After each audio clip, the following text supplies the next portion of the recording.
And good morning.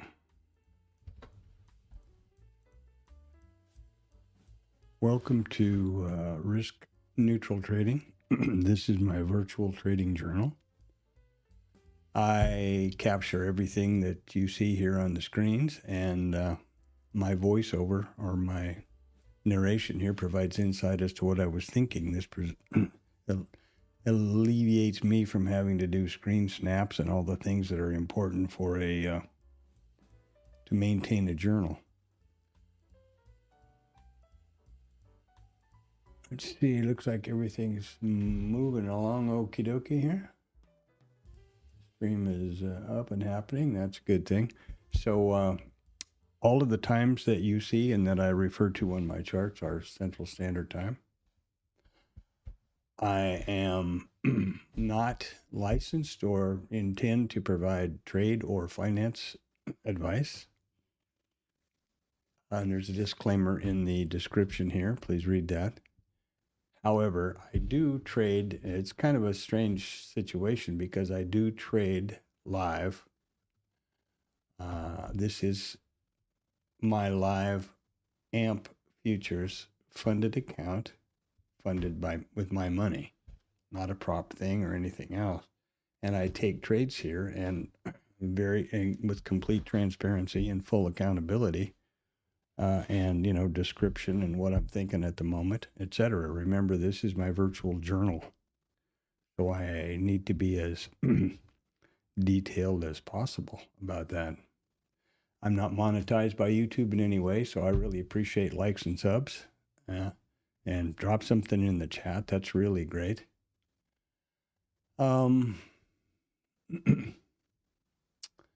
What else here? Well, TGIF, first of all, and it is the 30th of January, 2026. Man, this time goes zooming by, huh?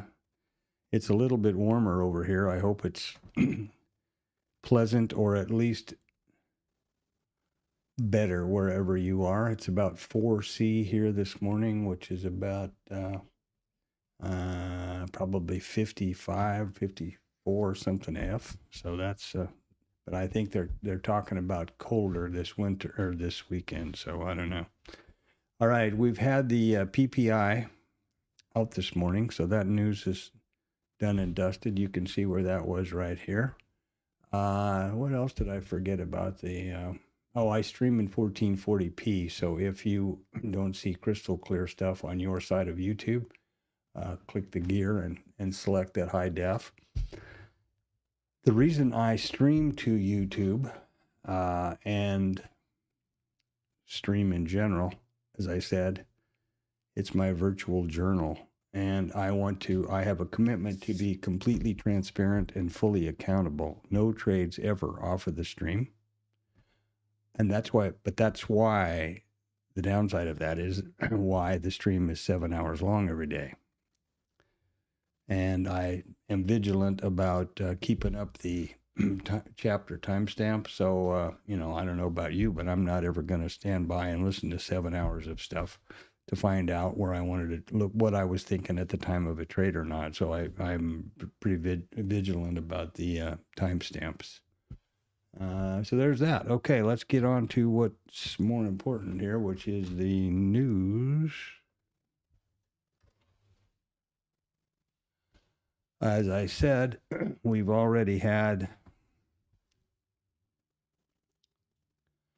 the PMI or PPIs out this morning. We still have a Chicago PMI down here, which is yet to come. It's at 8:45, so be aware of that. It's not at 9 o'clock or 8:30, 8:45. So about 45 minutes or 41 minutes from now. And it is a 3-star event. Now, I don't know about your broker, but the CME and AMP futures raised the intraday margin rates to 25% of maintenance when there's 4 major events that will be coming out, and that's the CPI, the PPI, non-farm payroll, and the FOMC stuff. So day before yesterday, it was raised.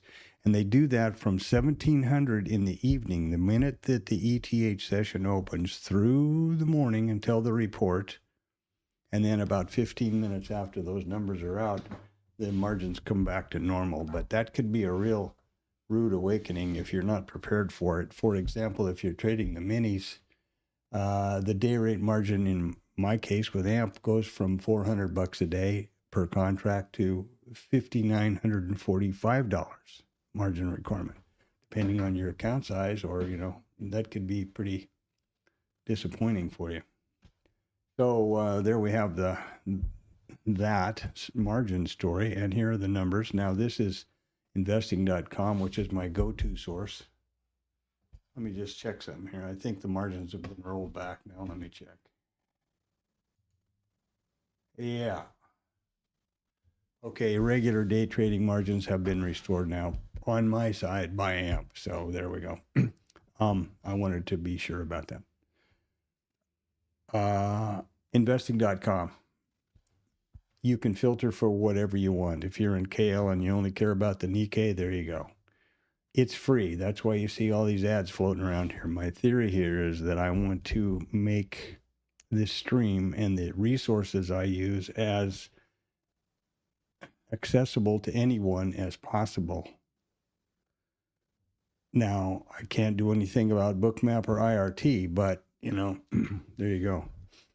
That's the reason they remain free. One of the things I like particularly about investing.com, which I've used for years, they just redid the format. I'm not crazy about it. If, for example, if you're not sure what core PPI is, you notice how each one of these headlines is a URL.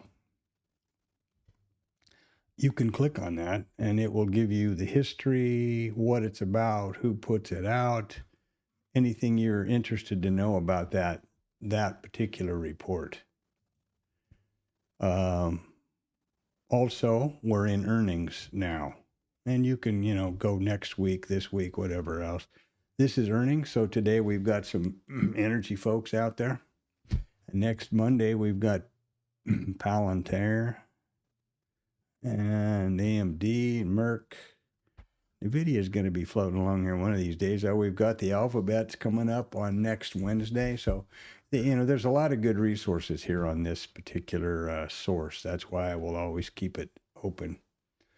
The other news source that I use now is Financial Juice, which didn't exist when I started. Actually, that's what. So it has a similar feature here as far as a calendar goes, but it has a major difference, which I really appreciate. Investing.com only schedules known typical financial reports and numbers. Financial Juice pulls into their calendar things that show up. Trump's going to sign executive orders at 10. Trump signs executive orders. Trump's policy meeting at 1300. Now, I really appreciate that because, hopefully you are aware, as is everybody else involved with the market, that these random things now that didn't used to have any real significant impact to our auction and to our market very definitely do. So if you are interested in controlling your risk, managing your risk, then these are really important to know in advance. So I appreciate that. Also, this side, the right side of their column, is more of a stock, is more of a squawk box affair, kind of a real-time thing. So that's the two news sources I use. Now let's get to the pre-market, which is right here. First of all, I guess, Bookmap, I suppose you know that. Blue boy here, this is just a real expensive, critical, top secret indicator I use called a vertical line. But it's really, really important to me. It's a joke, obviously, but it's important to me. And that's not a joke. I put that line on the first print of each session, and then it gives me a visual cue. I can glance left, and if I see that boy over there, I know I have the whole session in view. And if you don't believe me, there are the other sessions. There's yesterday's RTH, there's the ETH, RTH, you see? And it doesn't take up any room. It doesn't put any weight. It's not calculated. It's a vertical line on the first print. So this is where we are overnight so far in the ETH. I hope I don't need to tell you to keep an eye on 69.45. That's been a huge number for a long time. Here is IRT, which is my charting software, my go-to charting software, and which I rely on as kind of the gold standard for levels and things. Now, this is the micro ES, micro NQ.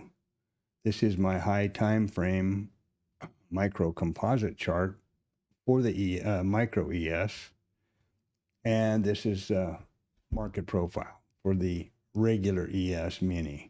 I also plot the same configuration here, or track the same configuration for the minis. So there you go. Back now to where we are. So starting with the higher time frame, this is I always forget to mention this. I'm sorry. Notice any of my IRT chart headers. If you're ever in question, there's the instrument, there's the chart type, and there's the session. So this is a MES, 1 minute, daily bars. This is the daily RTH session. That's on all of those. And this is my higher time frame chart. So it's real simple. Again, RTH session only. Wherever price overlaps, I draw a volume profile around them. There's the big Yahoo from yesterday. Is it? There we go. And in so doing, it generates a microcomposite VPOC. And notice the VPOC for the microcomposite. Well, we had a big shift from 69.44. It shifted to 69.45 to 69.44 quarter. On the micros, it remained at 69.45 on the minis. There you are. So wherever that generates that thing, here's our all-time high that was put in another day. And it also generates the high and low volume nodes, which are represented by these red and green lines. These values are pushed, the high and low volume nodes are pushed to bookmap. Now, all they are is like high volume node, low volume node, high volume node. It's real simple, it's just based on the most current volume profile. The session prices here are also pushed directly to bookmap, which takes us directly to bookmap. Here we go. I try to keep all the data I think I will need to trade on the hard right edge right here. So starting at the right is the DOM, or the price ladder, or the order book, or whatever you want to call it. These are the prices. Resting liquidity, not transacted prices, resting liquidity, limit orders.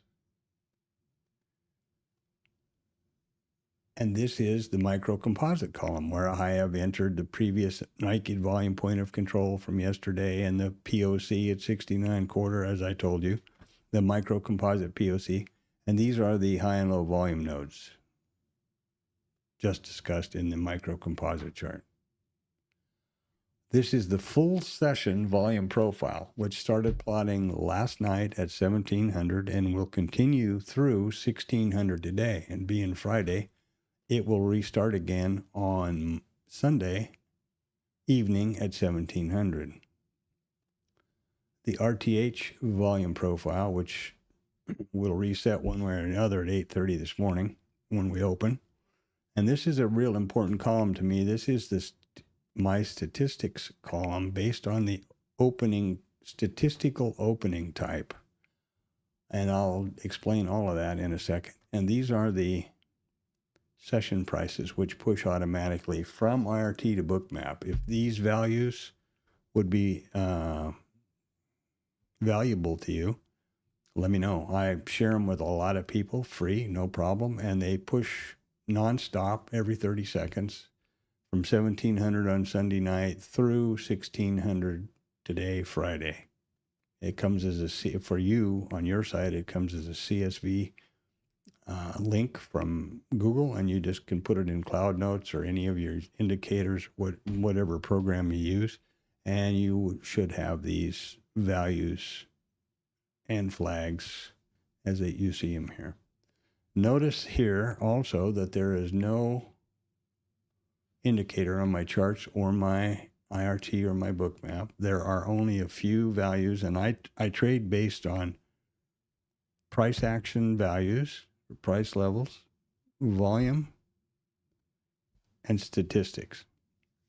So there's a full session POC, which is kind of a muted yellow. There's a RTH session POC, which is a brighter yellow. POC, point of control. What does that really mean? Nothing more complicated than the price at which the most contracts have traded so far in the session.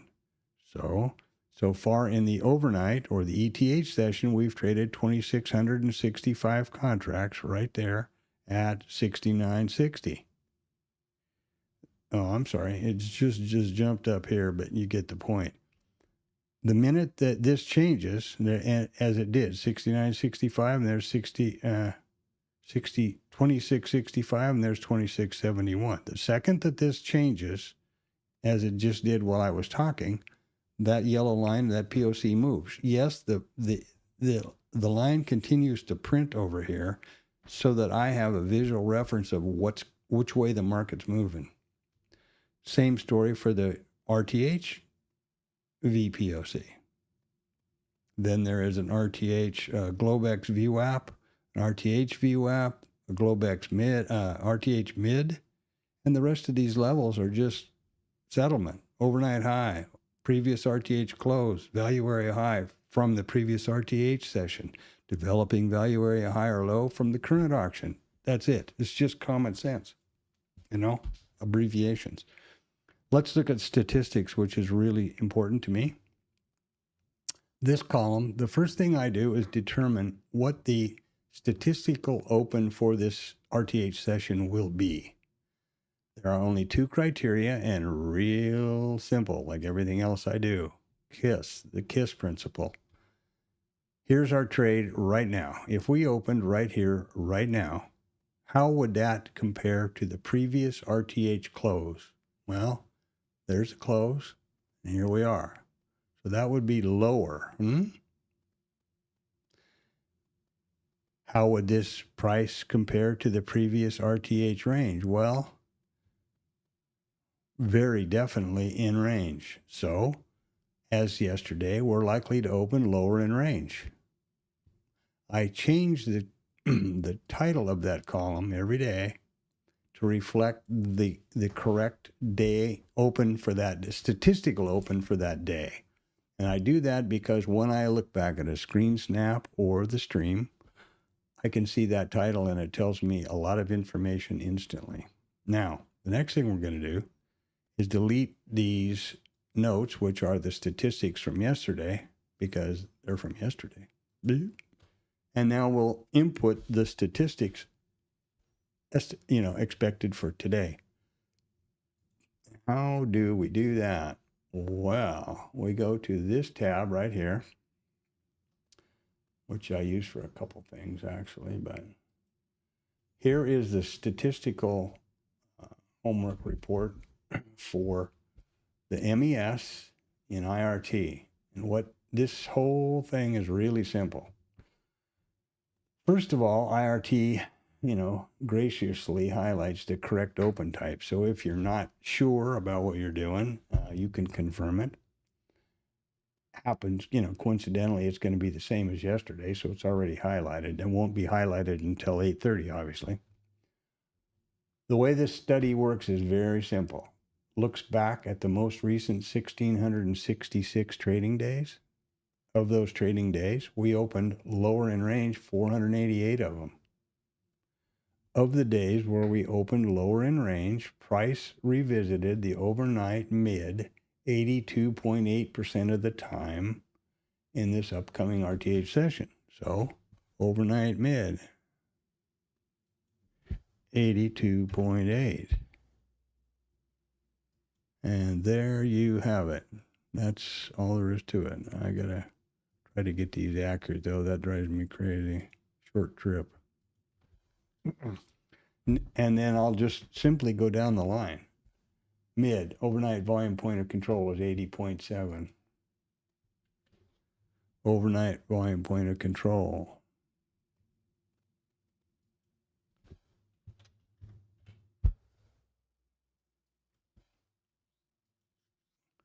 I'm not doing very good at this, am I? That's still off. I've got to change the scale here a little bit. The problem with my scale, typically I have it at $1, this price scale, but we have such a wide range today, I can't do that because we had a pretty volatile day. So the next order of business is the previous close, which is 74.4, and that's right there.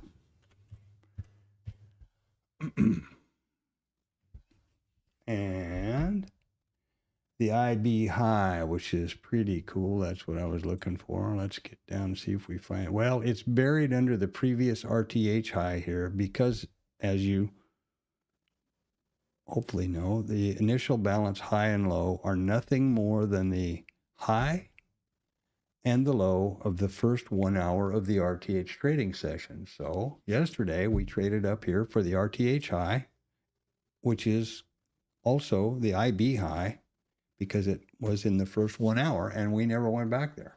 So there you go. So the IB high is 69.9%. And that's also going to be the previous RTH high, right?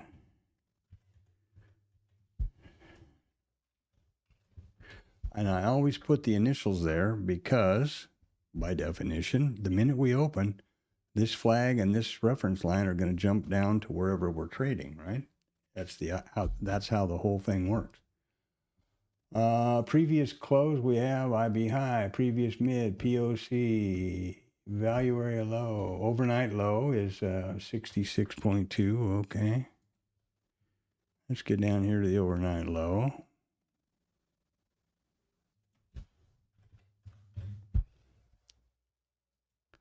And there's the IB low, which is 61.3.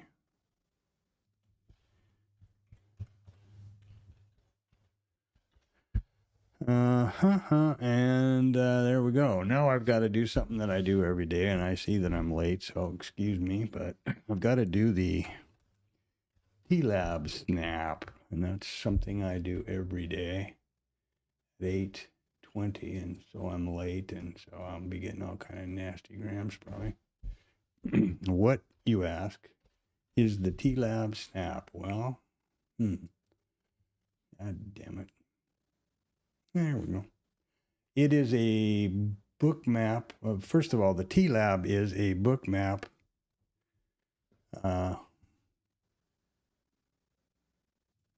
It's a book map Discord chat room called the Traders Lab. And this is why I stream my journal, because I can't multitask. We're two hoots in a barrel. Okay, it's a bookmap Discord site started by Tom B, who is, I have no idea what his name what that name is. And this is the snap that I put in there every day.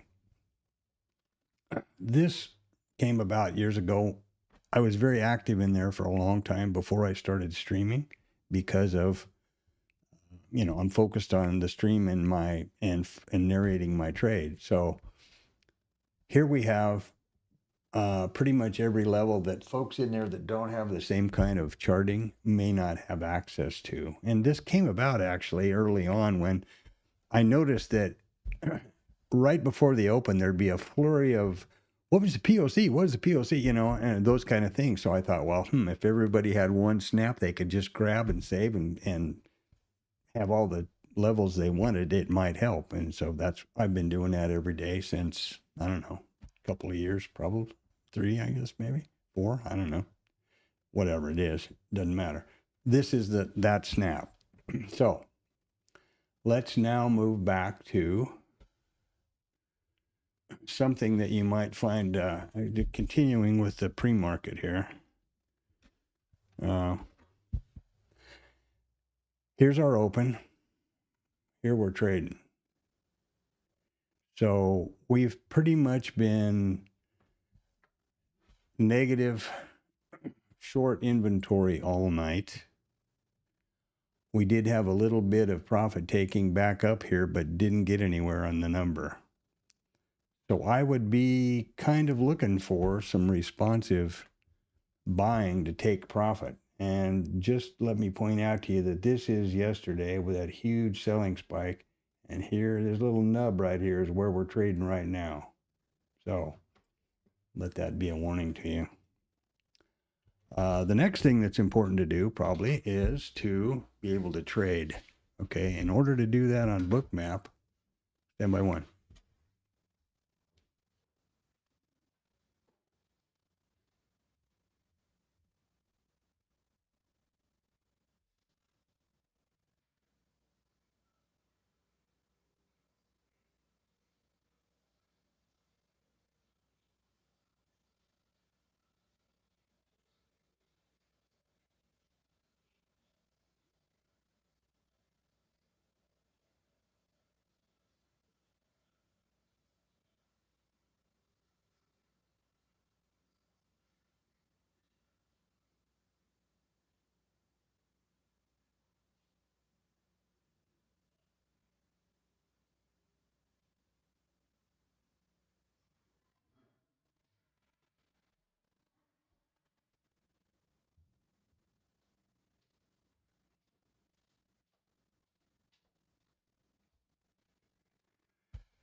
Okay, sorry about that. Now we're back. So in order to trade with Bookmap, the first thing you must do is activate the trade control panel and select a method you will use to trade on the application with your mouse. The chart column or chart selection is only this active data column. The DOM or the DOM columns, and both is, as you might guess, both of them. The next thing I need to do every day is to activate the multi-brackets. Now, this is, I think, one of the more important things any trader should do in this environment, and that is be sure you always enter and trade with a full set of brackets, stops, targets, etc. And this is how I implement the risk-neutral methodology to my trading. The smallest risk-neutral package you can have is a 2-lot because it needs to be an even number. The next important thing you need to determine is the stop loss for the entire package. And the first thing you should consider here is your account risk parameters, volatility of the instrument. And this is not the time, a minute and a half before the open is not the time to be figuring this out. This should have been done long ago. Once these two values are established, the first profit target, or T1, is easy. It's automatic. It's for half of the package.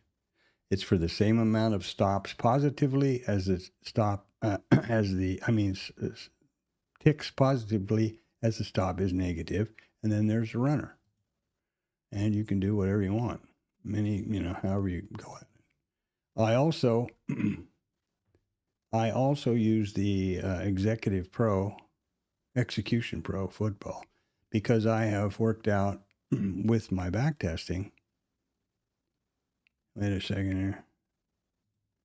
I worked out with my backtesting that the most favorable outcome expectancy for this setup is to scale to, once the T1 scale is achieved, trail the stop to the entry. Now those are both set up. Now you notice that I have all my metrics up here. We're going to open in 30 seconds. My metrics over here. I don't need the trade control panel. I can click that button, get my screens back, and I'm ready to go. And we're going to open in 15 seconds. I hope. There you go. And there is something going on. I don't know exactly what. I guess that would be considered the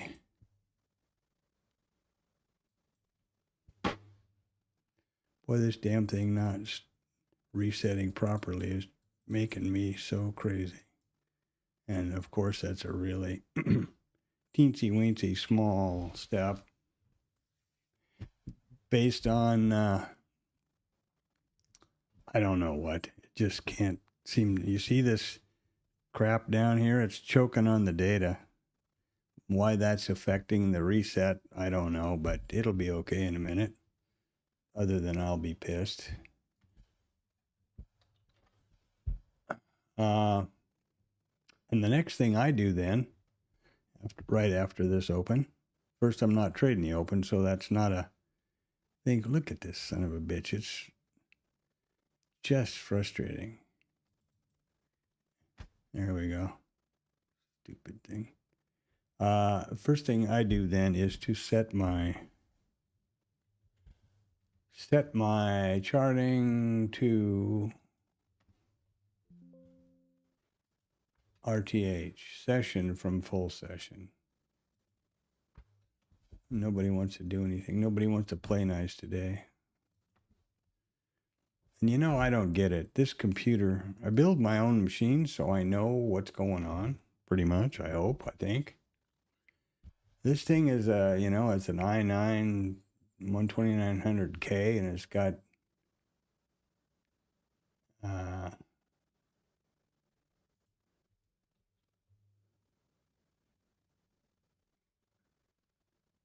64 gigs of DDR5 RAM, and, you know, it ought to not choke on anything. I don't really know what the deal is. I've been trying to figure it out, and as you can tell, it's not been very successful attempts. Now, I will say that there is a huge amount of data involved with our markets anymore.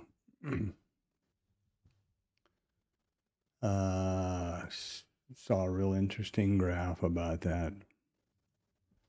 We'll talk about it later. I'm trying to get my shit together here.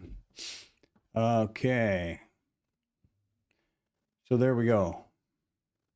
There's where we are. There's our open. We've already peaked up and dropped down. Not much in the way of responsive buying. I don't consider this a gap. Some folks do. I don't.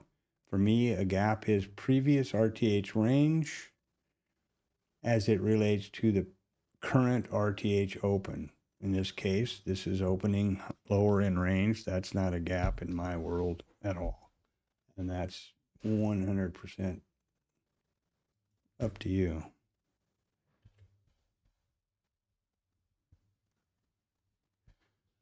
Okay. Now there's our IB high. There's the IB low. It needs to move a little bit. Again, this is pretty frustrating. You know, you spend a lot of money on this damn thing, and I expect to have things work. They unfortunately don't, and even more unfortunate, in my opinion, was the fact that Bookmap couldn't figure it out. They, you know, send us this log, do that, do something else, screen snaps, and they said they couldn't get it to replicate, and they didn't know what to do. Maybe I ought to try rolling back to another version. I think that was that seemed like kind of a poor response. Notice the line is low down here at the IB low, and the flag is just now moved. That's not a bug. That is known behavior, because I'm only allowed to set a 1 minute refresh rate. That's the minimum I can set in the cloud note column. And the boys and girls who did this indicator, or the line indicator, obviously refresh it quicker than that. And I know that's the case because they're both driven by the exact same data exported by IRT right here every 30 seconds. So there you have it. Okay. As I said, value area high represents previous RTH auction. Developing value area high and low is for this auction. And all the rest of the stuff is the rest of the stuff. Now, where did the mid go? Ah, look here. See, I got to scooch this down here because this is a dynamic market, right? Come on, honey. Be good to me. Well, you're not going to be, are you? Damn thing. Sometimes she's mad. Okay, my usual go-to, let's see if that works, is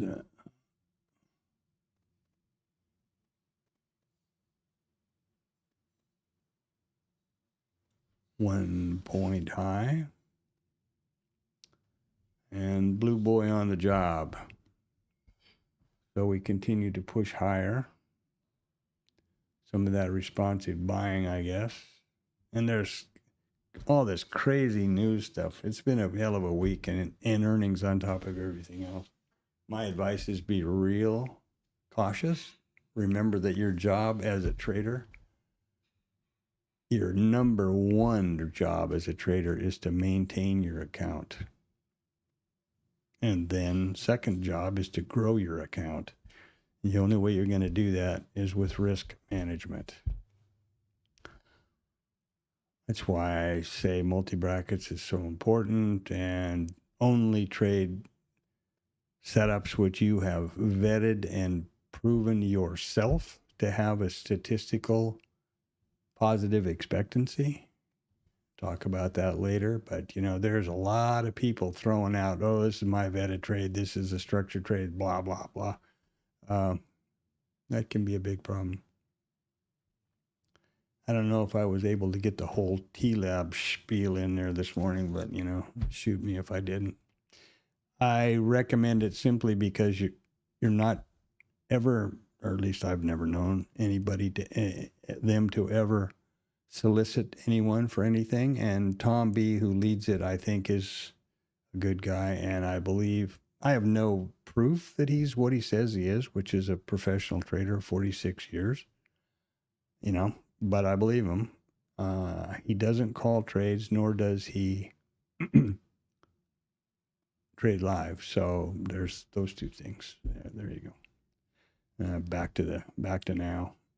I trade live, as I said, but not for financial or trade advice. I trade live here and, very in detail and description because this is my trading journal. And how else am I going to get what I'm thinking at the moment into the stream and the recording than my narration here? I mean, all the videos, pretty obvious. I would hope.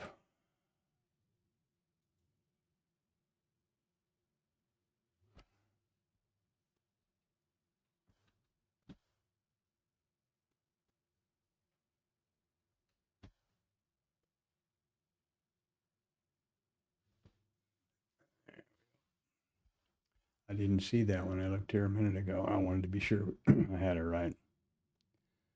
So, yeah. Look at that NQ. Wow. Well, pretty much representative of the ES as well. These are both micros, remember. And they are not the same. I don't know. I've seen people that say they trade micros watching the minis. I don't know how, because frequently the levels are different. So I don't know how they go about doing that, but I don't think it's a winning combination. Maybe. Somehow, I don't know. That's very possible. I'm certainly not a wizard about all of this.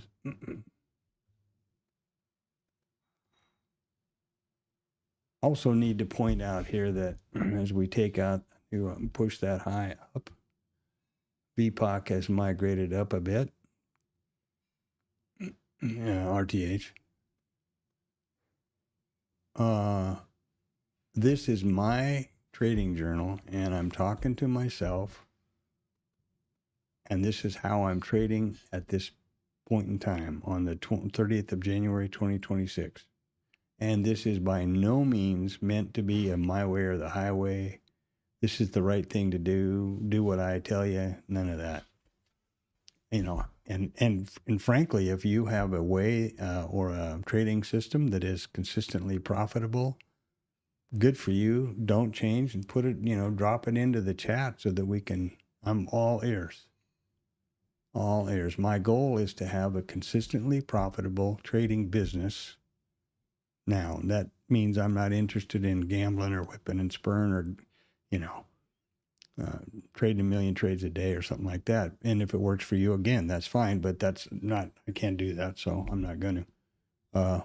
But I need to have a consistently profitable trading business because this is my business, how I make a living.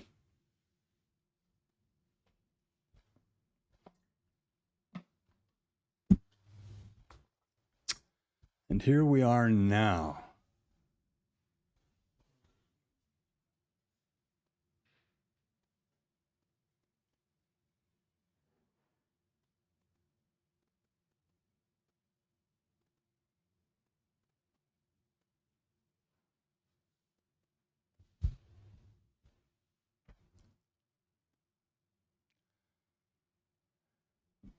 Remember, we've got news at 8:45, huh?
I'm just real risk adverse, and so or not risk adverse, I should say, but risk aware.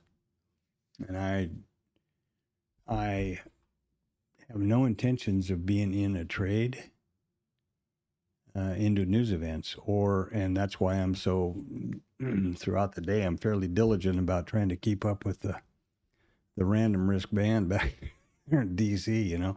Those guys can have a pretty devastating effect on the market.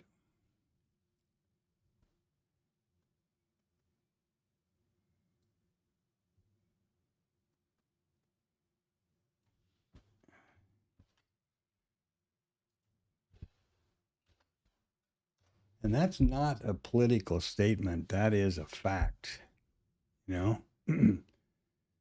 uh, if you don't know that already, well, then I guess I hope you're doing well, and I'd like to be able to trade in that world.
Well, there was the number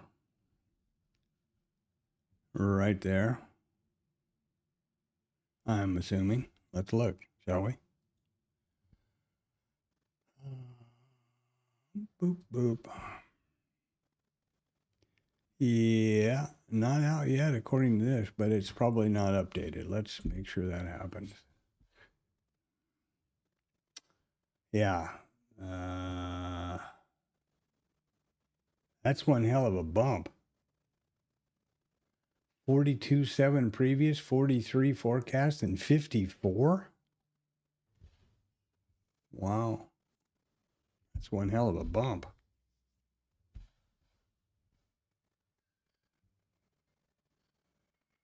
Huh.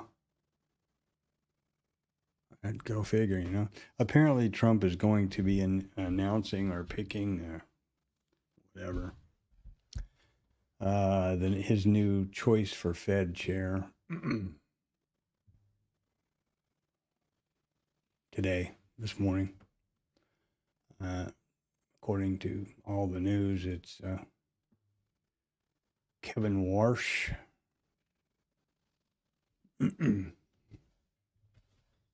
This guy.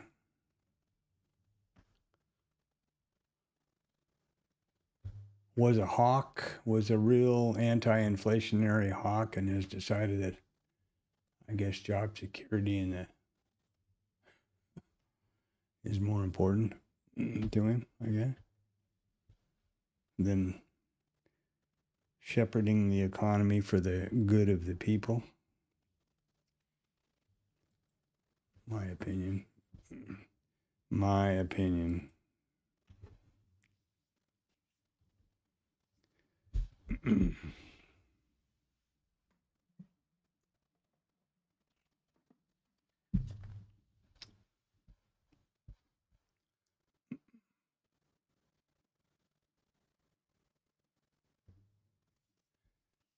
So welcome to the stream. Like, subscribe. I'm not monetized in any way, only likes and subs, and really appreciate any contribution in the chat. You know, where are you? What are you thinking? Is this crazy? Is this okay? Whatever. Be aware that this is 7-hour stream from, you know, pre-market at 0800 and the entire cash session, because I have a very rigid commitment to full transparency and accountability. And I take no trades off the stream. I only take trades which I have myself vetted and confirmed to have a positive expectancy over a statistically significant data set, not just whistling Dixie or, oh, it's a structured trade, or, oh, this is something, you know what I mean? I find that, I'm sure they all mean well. I just find it really disappointing, and I think really misleading for newer traders. If you, the difference between statistically significant data set and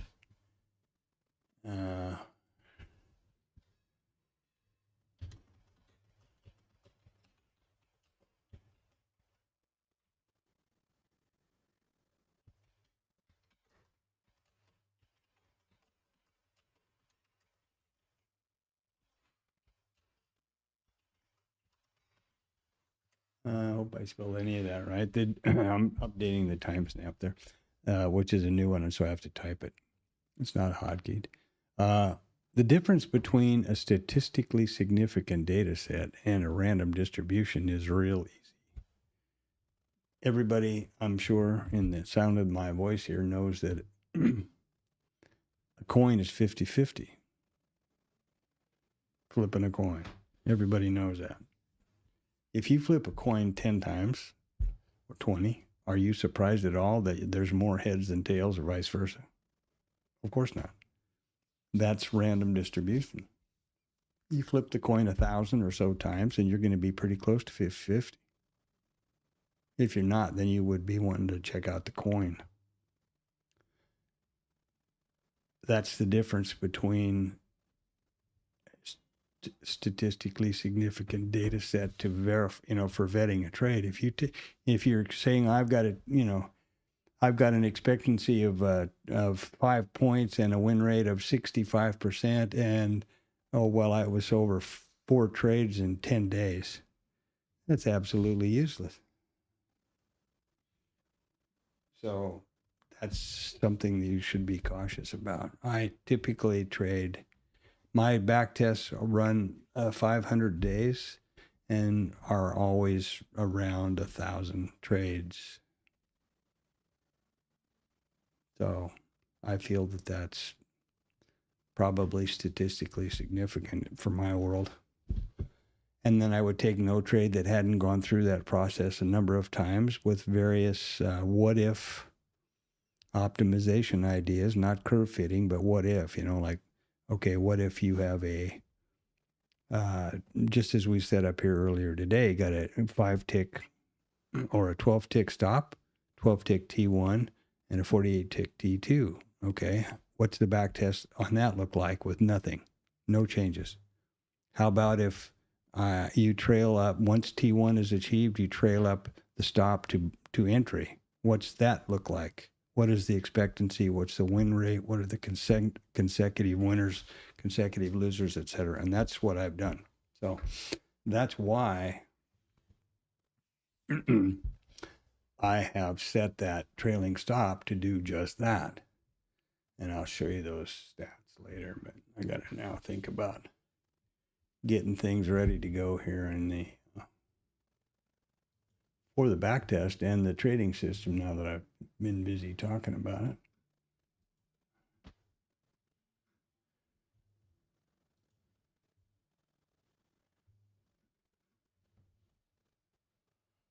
What was the opening range trade? The loser. Okay. All right. So this is my back test and forward test tab. And what I'm going to do now is open the vetted trade, which I have, that trading system. And that is the initial opening range. What am I talking about? Initial balance, or IB trades. Remember that the initial balance, the definition is the high and low of the first 1 hour of the RTH trading session. Okay, so we haven't even finished 30 minutes yet. And why isn't this doing anything? IRT is just irritating. Sometimes it's irritating. It irritates me because there should be no lags. And when I open, Armory Crate and look at the usage, it's like 23% CPU, 23%, 20% RAM, stuff like that. So why in the hell is there all this delay? Why are all these lags happening all the time? I don't know. And I want to point out here that I'm just an old cowboy from Montana. I'm not a, computer wizard or anything else. I do this by trial and error and logic. So if you are some sort of wizard that knows how to do all this stuff, that's just great.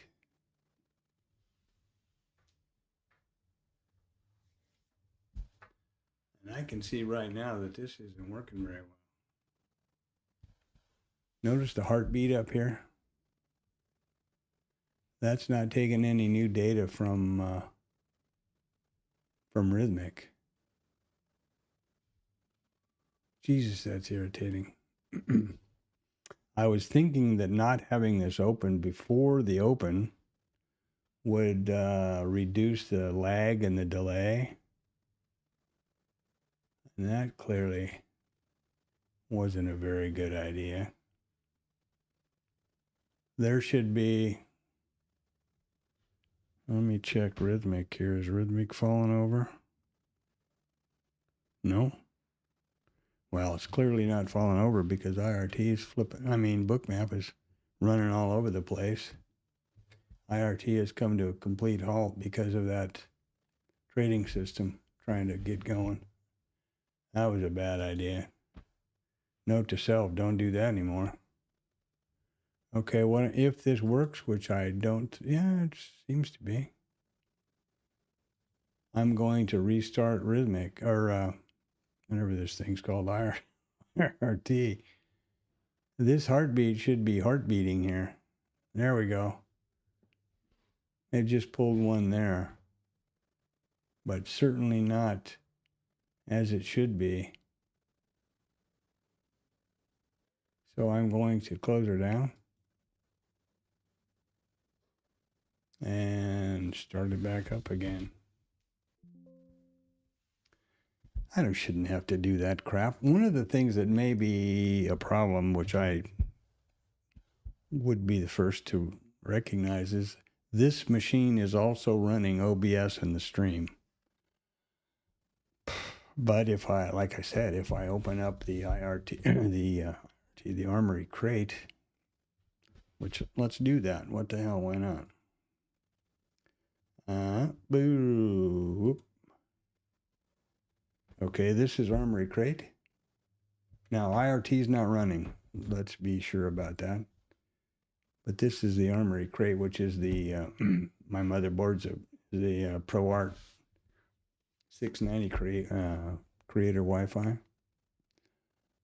And in a minute here, you'll see, oh yeah, 63% CPU temps. My usage is, all in the 20s, except for the disk. How can that be? How can the system be choking? I don't know that. If anybody's does, hey Antonio, good morning.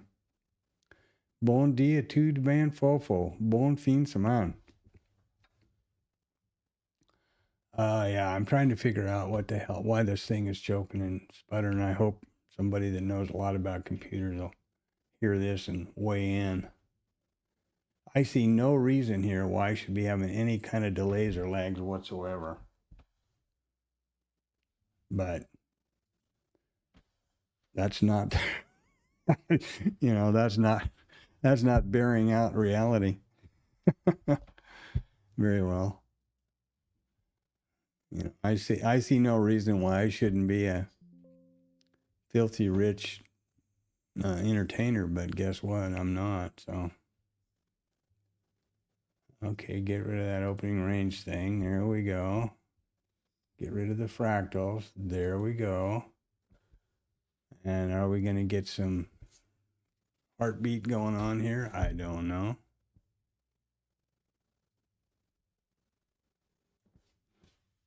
But that's a real very little there. It doesn't look like it's doing so good. Should get uploads to the data. There we go. It looks like it's running now. So let's just move away from that to our old favorite standby here. Get rid of the naked volume points of control. And watch Bookmap for a while. Ooh, dump-a-rooney, looky there. Dump-a-rooney.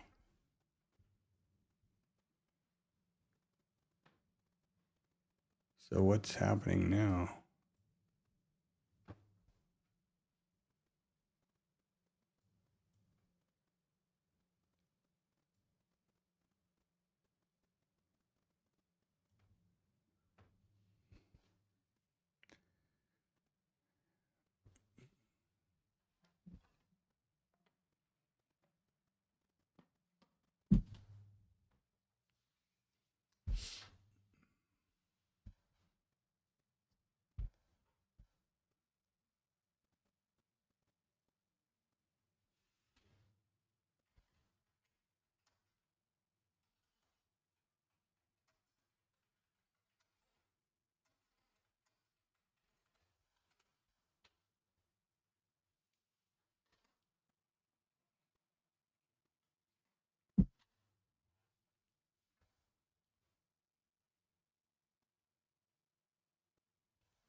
Well,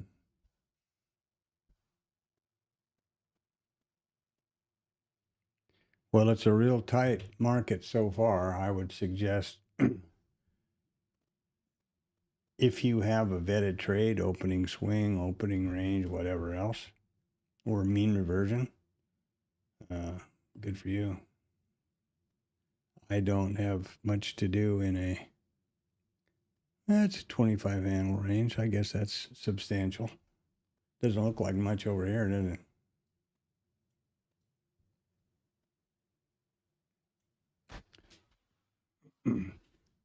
If you look at it tight like this, it looks like just a big, giant batch of retail soup. So what is happening now? Is everything coming to life? I suppose.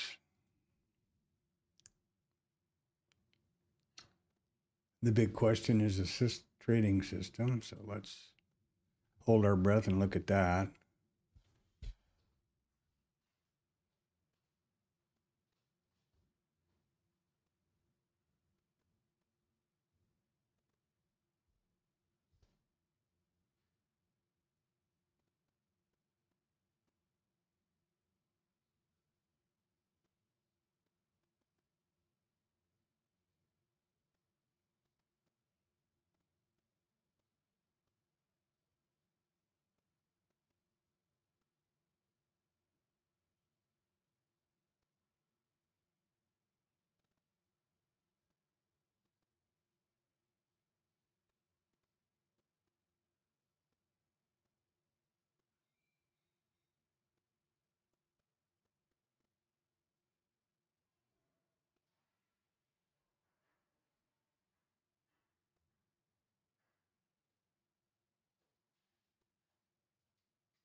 So what's happening now? Okay.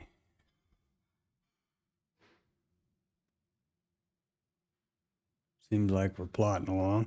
What I'm going to do now is, I guess, explain this. This is the system that I've built based on rules that I came up with, myself and with Rod, for the initial balance trades, of which there are two.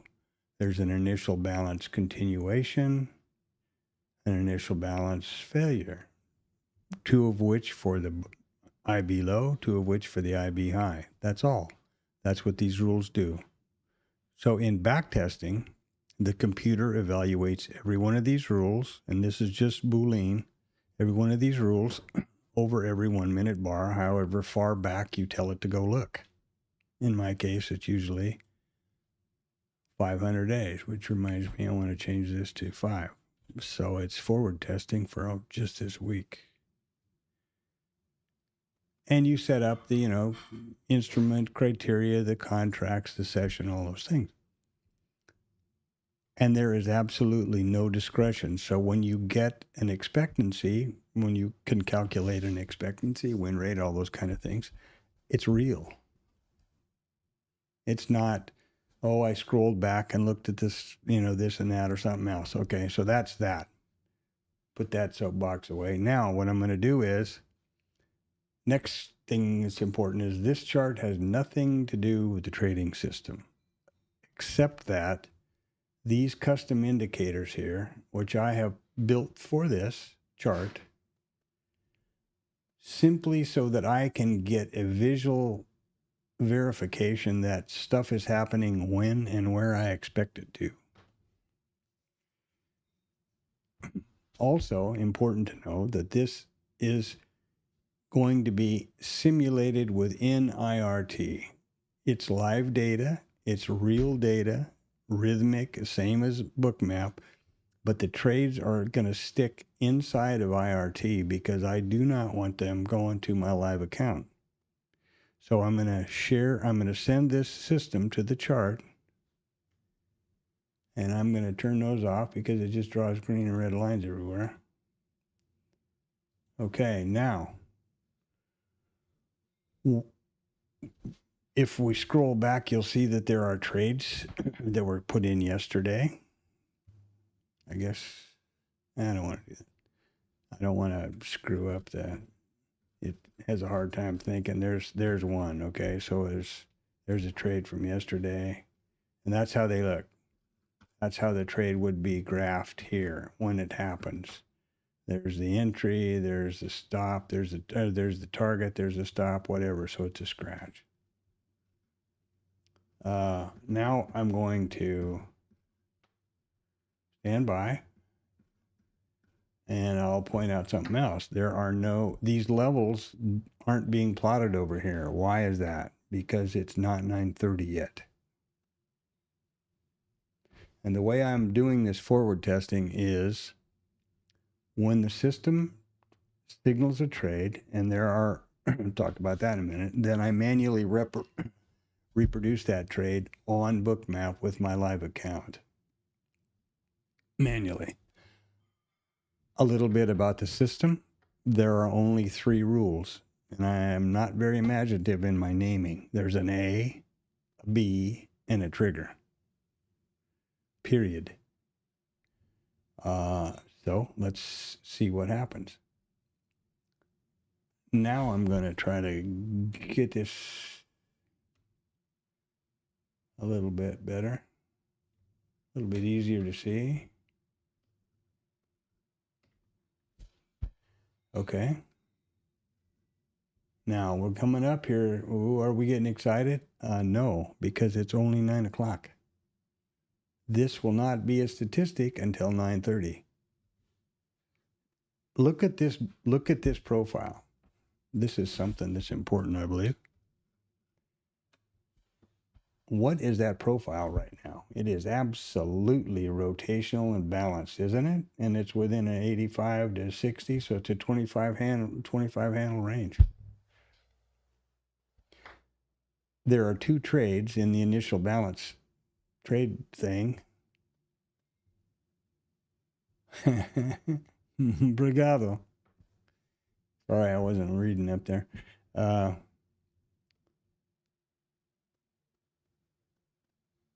Okay, there's 2. There's the IB failure, which it comes up, can't get going, and fails. That's basically a fancy name for mean reversion trade based on the initial balance. And the other one is an IB continuation trade. It comes up, takes the IB, pulls back, and keeps going. In this kind of a profile and this kind of a market so far today, what would you expect would be the likely suspect? It's rotational. What have we done all day? We've mean reverted. Boom, bitty boom, bitty boom, bitty boom, bitty boom, bitty boom. Period. I'm not saying that's going to happen after 9:30, but that's something to consider.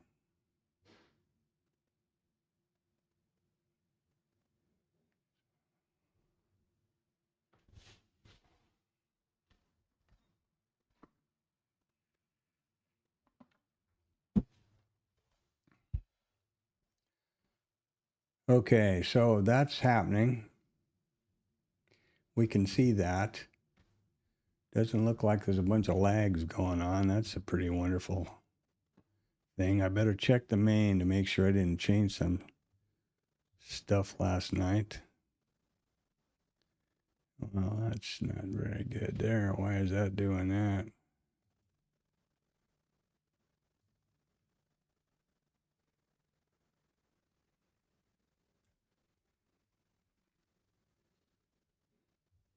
Okay, so the setup for this trading session is that there's a 12-tick stop, 12-tick T1, a 48-tick T2. When we achieve T1 or 12 ticks positive from entry, this triggers a stop to be trailed to break even, or to the entry, I'm sorry. That's correct. Okie dokie. And so we'll make sure that there's something that you need to do with IRT when you do these trading systems is anytime you make a change or want to verify it, you need to modify the rule and then save it. Come on. And here we go choking on the data.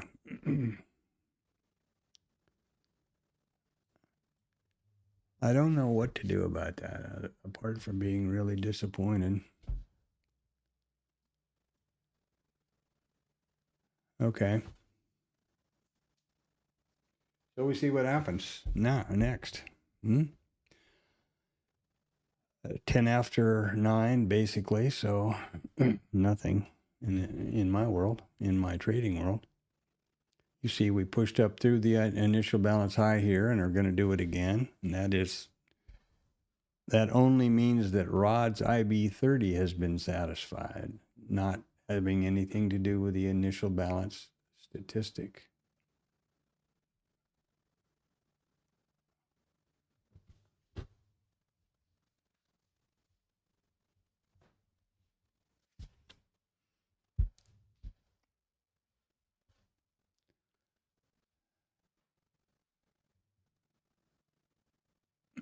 I guess I can put that out there too, actually. The initial balance statistic is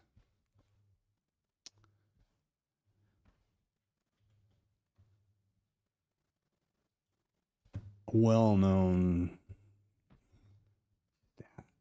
trading stat, been around since, Christ was a carpenter and they invented market profile. It is always, in all 4 open types, the most probable statistic to be achieved in the day, in any day, any of the open types. Here we are today.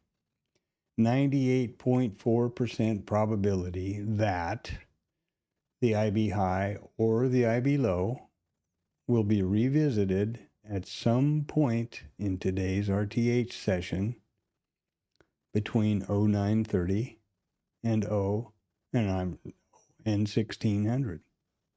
That's it. That's the statistic as it is defined here.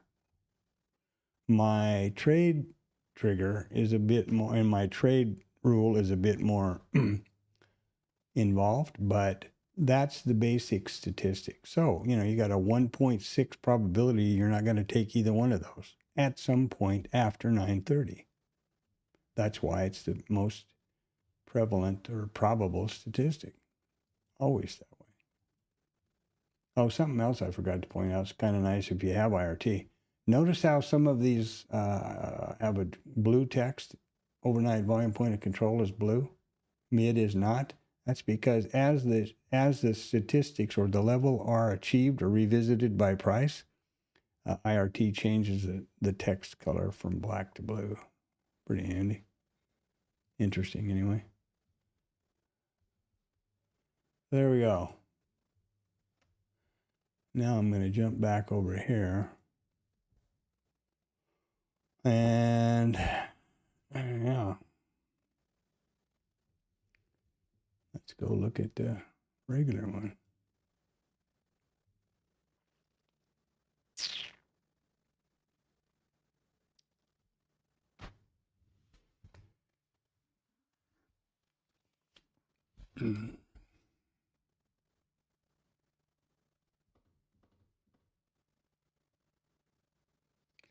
I don't know when they're going to drop this story with the Fed guy.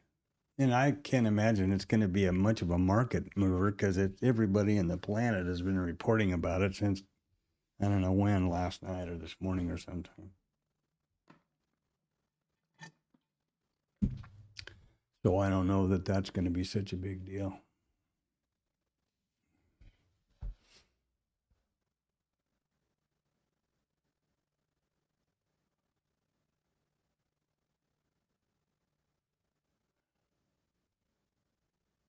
Oh, I didn't get my overnight highs and lows in there in the statistics. That's a bad little pig.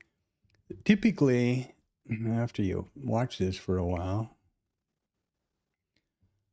it sort of becomes obvious which ones are, the most probable, like the IB high. But usually the overnight highs and lows, previous RTH highs and lows, and then of course the overnight POC and the overnight mid, they're kind of usually 66.1 is the overnight low. Let's do that. They're kind of the, oh man, Okay, I don't have the overnight high, and I don't know why. Overnight high is 51.7. Well, that was pretty stupid.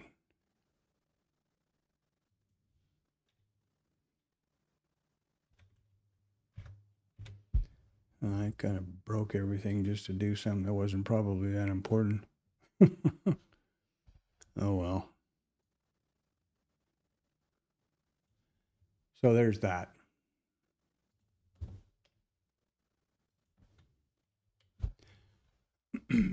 So now I have the overnight high stat up here. Well, I do have if I would put it in the right spot. Well, come on, Alice.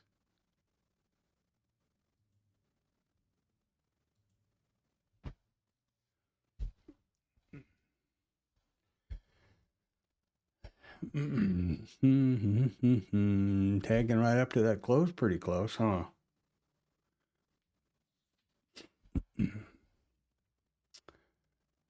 Now, just remember that in the quote pages or the most of the retail trading platforms, these numbers, are flying red as long as price stays below settlement. If they get it over settlement, this stuff all starts turning green, and then everybody gets, oh God, we're going to the moon, and you're, here they go. I'm not saying that, it's just an observation. A fun fact. Well, Blue Boy, you're doing a good job. I appreciate that. He's pretty diligent first thing in the morning.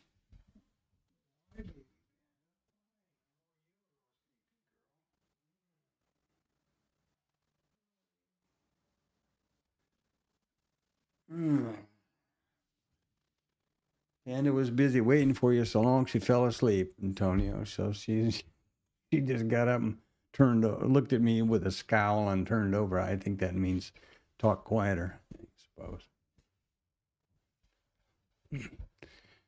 So this has been one interesting week, huh?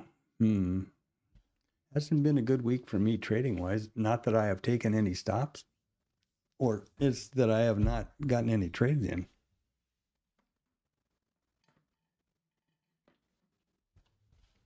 That doesn't mean that I'm going to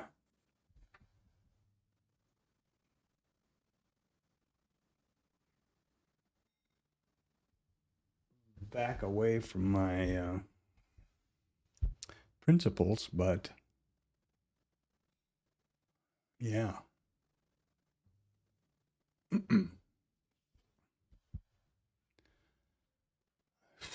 We're widening that out a little bit. That's a good thing.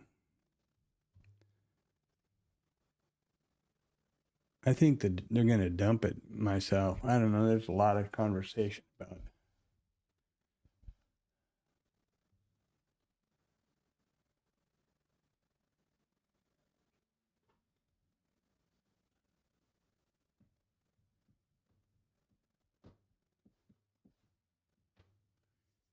Rod and Company are posting their monthly stats from Static, making more money than making the kind of money I need to make.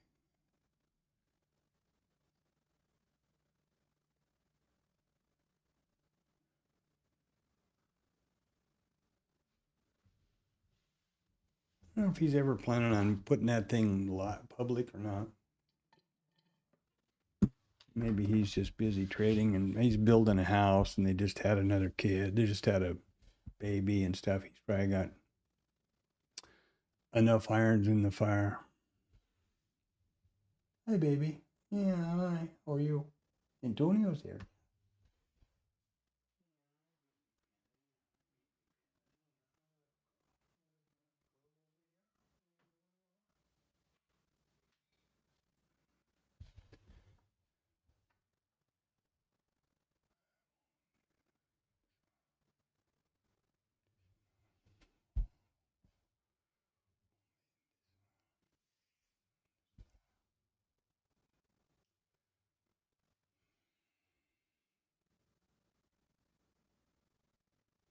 We still have a lot of stats floating around out there. Overnight mid at 82% are down there. Mm-hmm.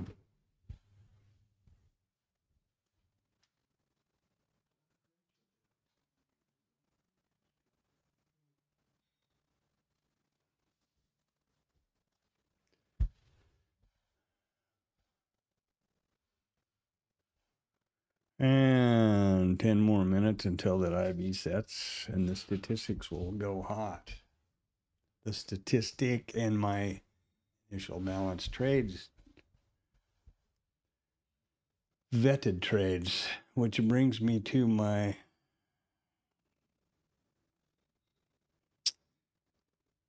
absolutely everyday reminder or suggestion: do not trade towards the statistic or in anticipation of it.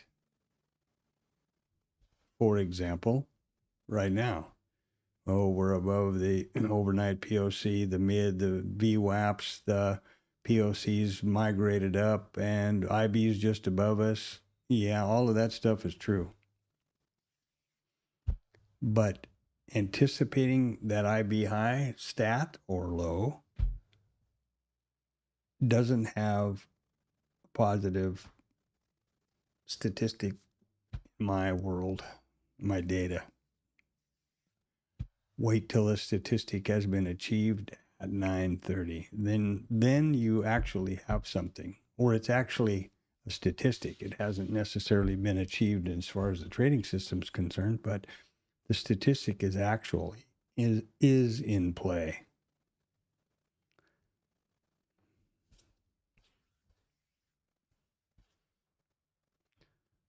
Again, just the voice of experience. Most of the stuff like that I talk about is because I got hammered so many times trying it.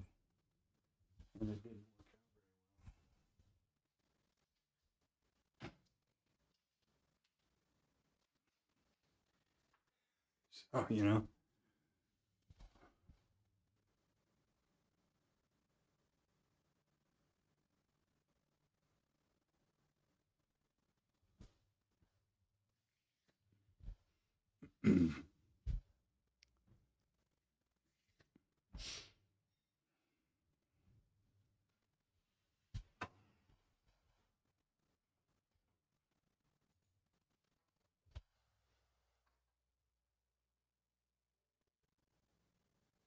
Wow.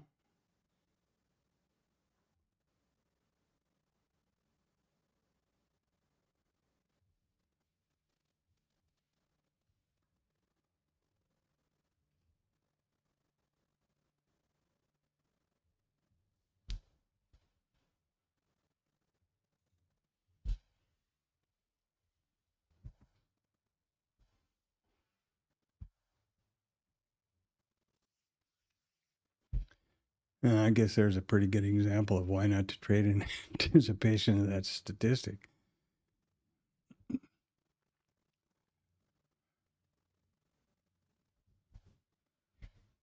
Maybe.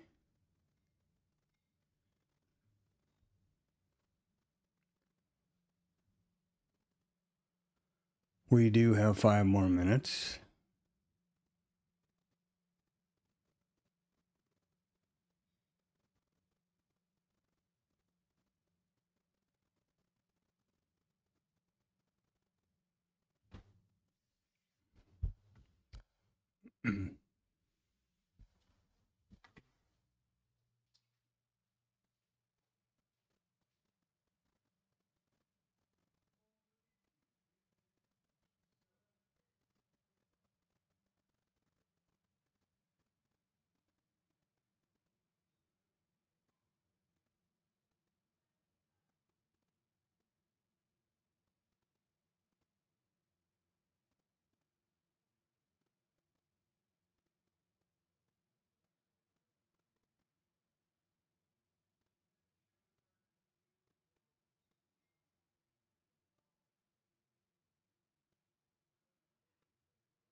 Okay, 2 minutes till the world famous statistic hits.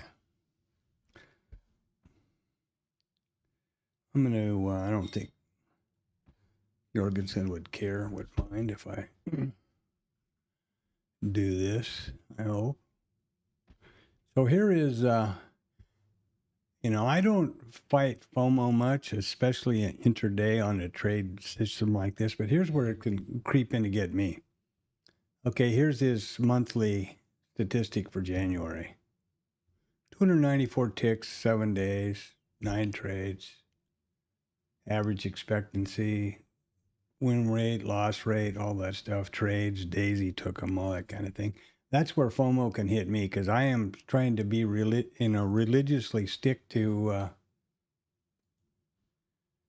this plan of backtesting and only trading vetted trades and getting real slow, low performance. So when I see something like that, which is, absolutely encouraging and really good for him and Rod and those guys, it makes me, that's where FOMO can come ease into my world. So I have to be really vigilant about that.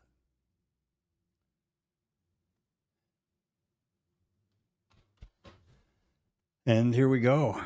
We're going to take the IB low.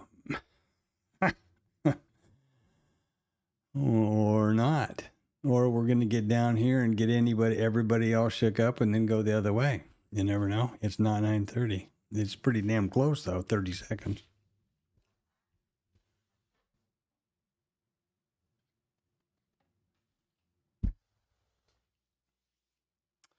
Almost something that I think because of our wiring and our DNA from ever, they're going to take it right on the number. Look at that. No, 4 seconds. It's now, this is a real big thing. It's just now 9:30. So this is VWAP is going to be the low. Now they've taken the statistic per the basic rules. In other words, they have traded through the IB low right at 9:30. And there went all those people that were absolutely freaking positive that it was going to be the IB high.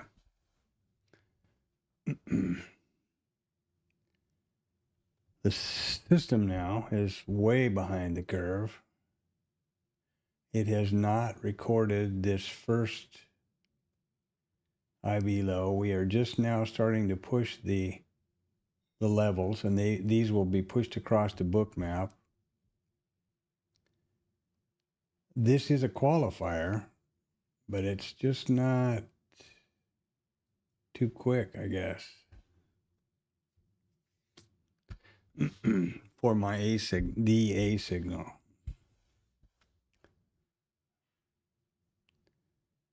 That happened right at the time. Oh, I think that's could be what the problem is here. I don't know. That's an interesting situation. My signal has a couple of has one extra thing. Let's just imagine that the IB went through here. So there's a B. It's saying that we did have an A, but it didn't plot. This is a pullback A.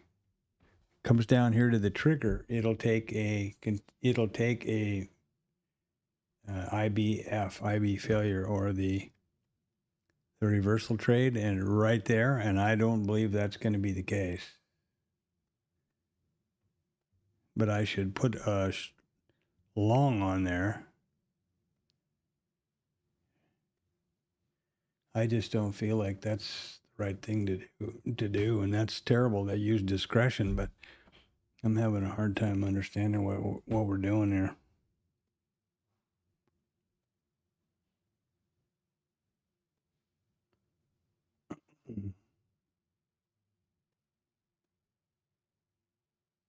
I'm also, oh yeah, I see him down there.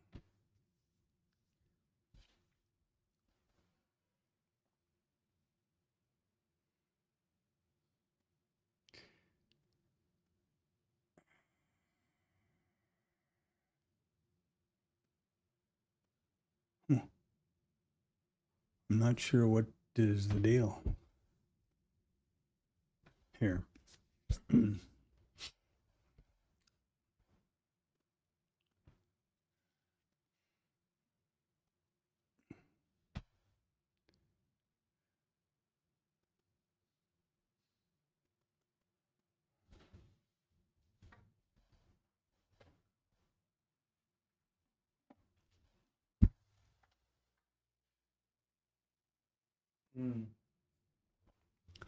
Now this trade is being filtered out by my context filter.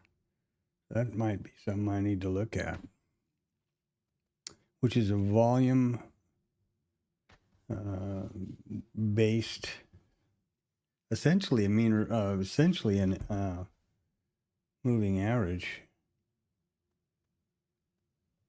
The math for it anyway. Now, if we have this trade down through here, we do have an A already. Okay. So we've got the A trade, it just didn't plot. And the B. We need to get down through here for a B to continue and then pull back to the trigger. We've had a, we have a B and we have a trigger, but we don't have a trade yet because of the context. Does that make sense? I hope so. Does it make sense to me? I hope so. I hope that too.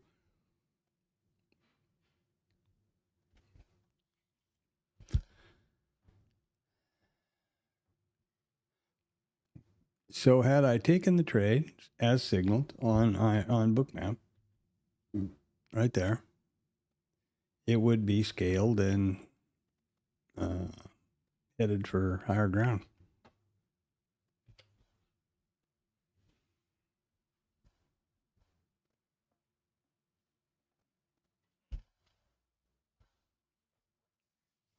Oh, substantially. Look at that bump. Wow.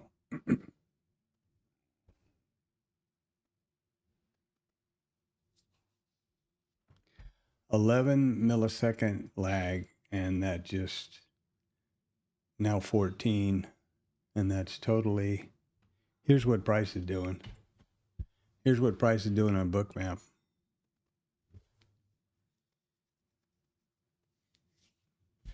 And I'm standing here not trading it.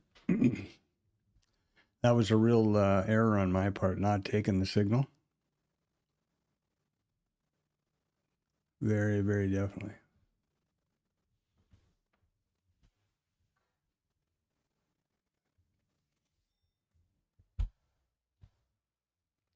And IRT is still behind the curve.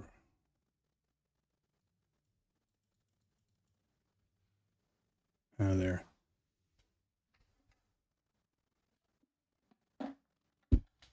My guess is that was an announcement. That's undoubtedly the Fed guy or something. This is not normal price action. But it would have been a great one to be on long. Boy, that's disappointing. It's a problem I'm having. I'm slipping into that. It's understood that if you backtest something and you have a statistic, you must take every instance that presents itself in the live market. Because the minute you add discretion, which I just did right there and didn't get long, I've completely thrown all my hard work in the garbage. And that was something that I didn't do before, but I'm getting a little gun shy, you know. I'm sort of, yeah, gun shy.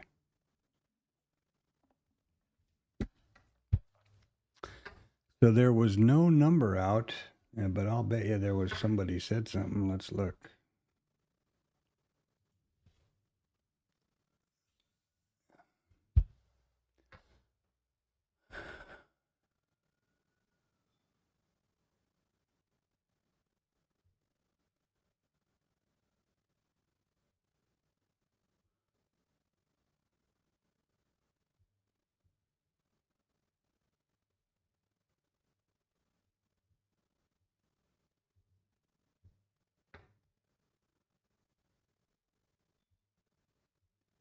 I don't see anything here. When was that big pop? 9:30ish. There's some crap from Besant, but nothing now. 10 o'clock is going to be the Trump story, and then 10:10 Miran is going to speak on MBS, whatever CNB, whatever that is. Yeah, it's just a one after the other. Boy, I'm disappointed in myself about that. That's a real bad deal. That's a real bad show.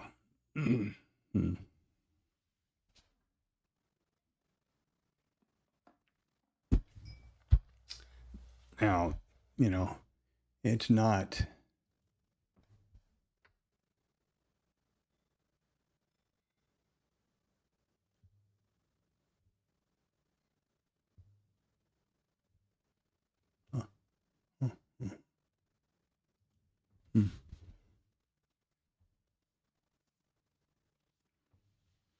Yeah, that's a real bad deal. Very disappointed in me.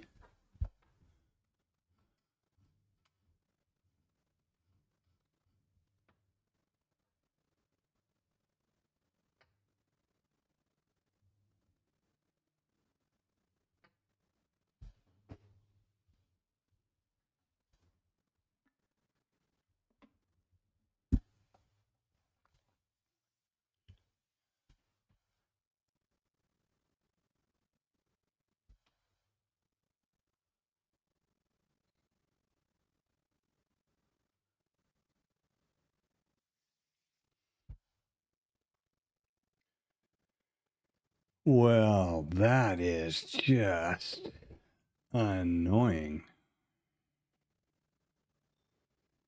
And, a real case in point to be vigilant about FOMO, revenge, all that stuff. But boy, that is disappointing.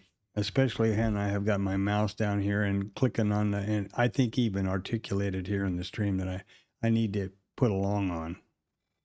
And didn't do it. Jesus.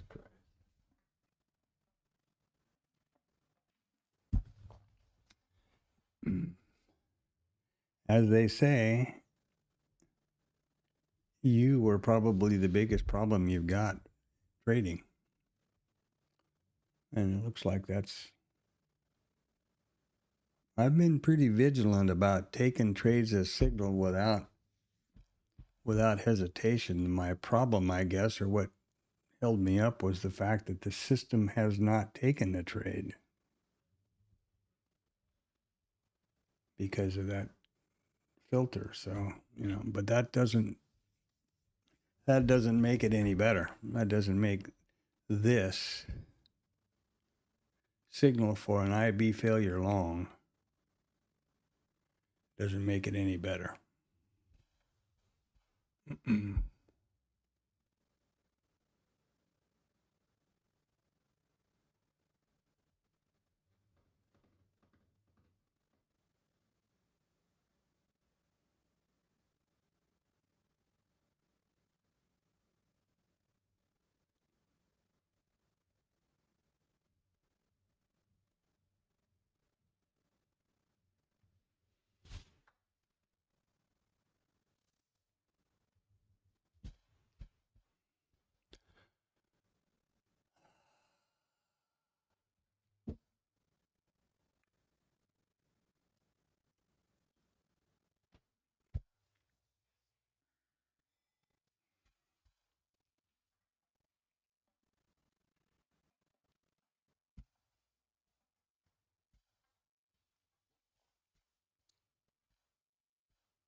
Now, I guess it's probably obvious I don't chase, or when I didn't take the trade here, I am certainly not going to chase it.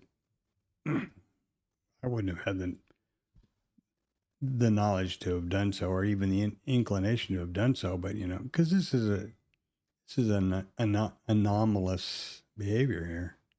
There's nothing there. That's like thin air. Let's see what that looks like over here. Well, in market profile terms, it doesn't look like much, but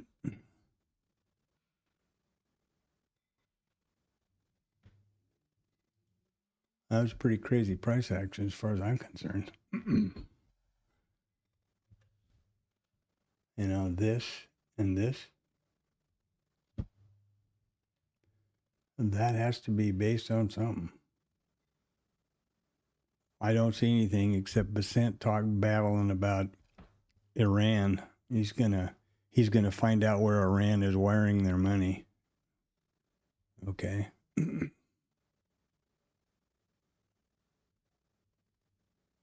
I wouldn't think that would cause such a big. I was pretty sure it was the new announcement of the Worst is the Fed guy.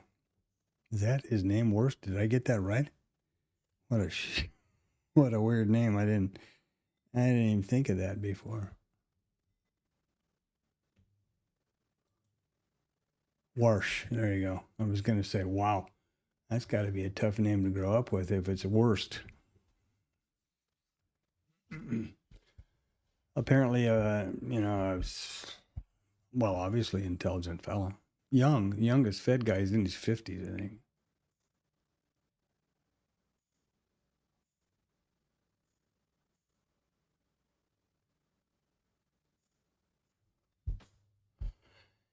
And now I have to ask myself the question, will I follow my plan and take any kind of signals off the high up here? And I'll have to say yes, but boy, will it be disappointing if I take a stop after that big move that I guess it'd be a good learning lesson to never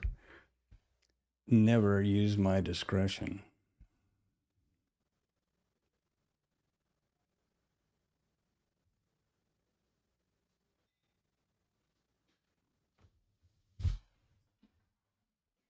Oh, big breasted brings me snacks. Look at that.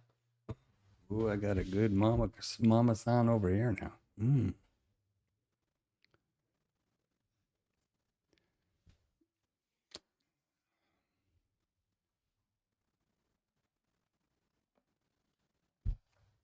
We're still in a very balanced rotational environment. So my initial, if I had to guess, I would say we're in a mean reversion world. Now, if the system doesn't signal that, what will I do? That's the beauty, in my opinion, that's the beauty of backtesting. It takes 8 seconds to backtest roughly 8 or 9 seconds to backtest 500 days. Around 280,000 1-minute bars. There's no even remote possibility for discretion, It's great. Now let me point out something to you that's pretty funny. Look at how fantastic this line, my level is here. Look at the rejection, resistance. Broke through finally. Going to get up here, maybe take that high. Yeah, looks like so. I should be selling those lines, I tell you. This thing is just not keeping up. We've broken that IB high up there already, and this IB is, and bookmap, whatever it's called, IRT has not done so yet. Just now did. And there's the A signal. Late to the party, big time.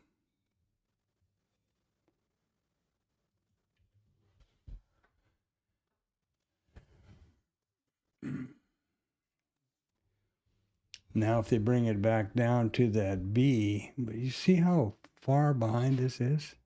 This is not tradable. I want you to look at that and this. We're already down to the the failure or the pullback and back up to the trigger. It hasn't even gotten close. Just now doing that over here on on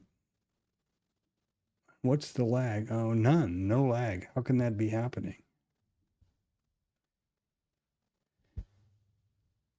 How in the hell can that be happening?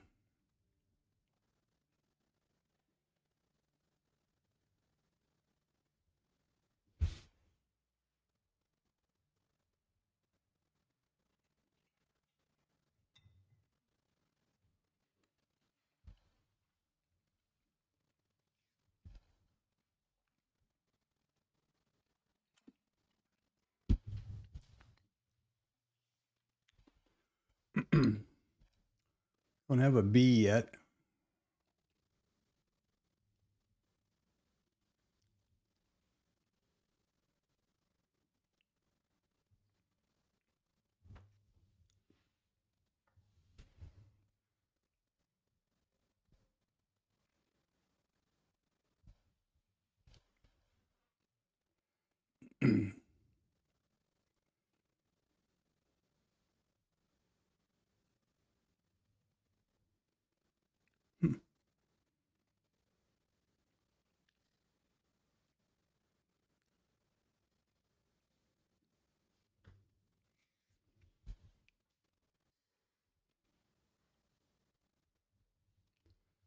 Well, I am just not seeing what the hell is going on.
Now be careful, the POC is migrated way up, so what we've got here is a diddle in the middle if we're not careful.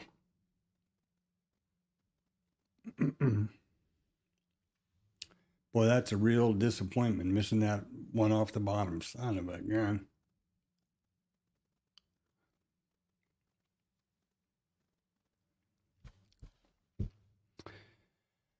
Oh.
Well, I'm just about thoroughly disappointed with this whole deal.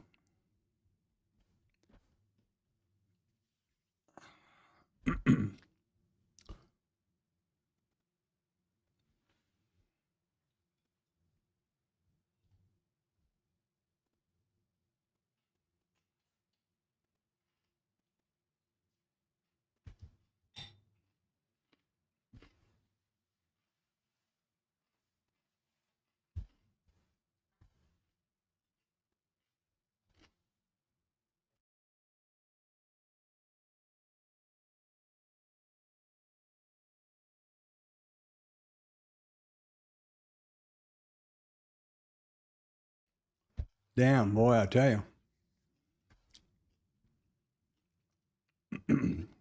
No signal on either side of the coin. I don't know what the hell is going on. Besides me being pissed.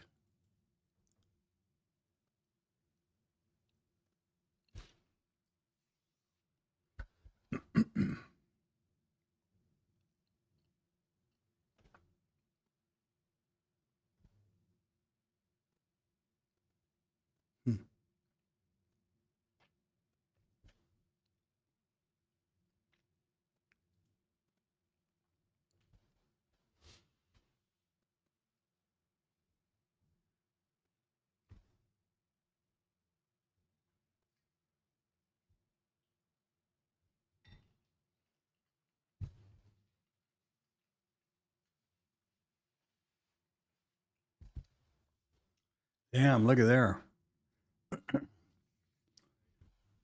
It's about two classic mean reversion trades.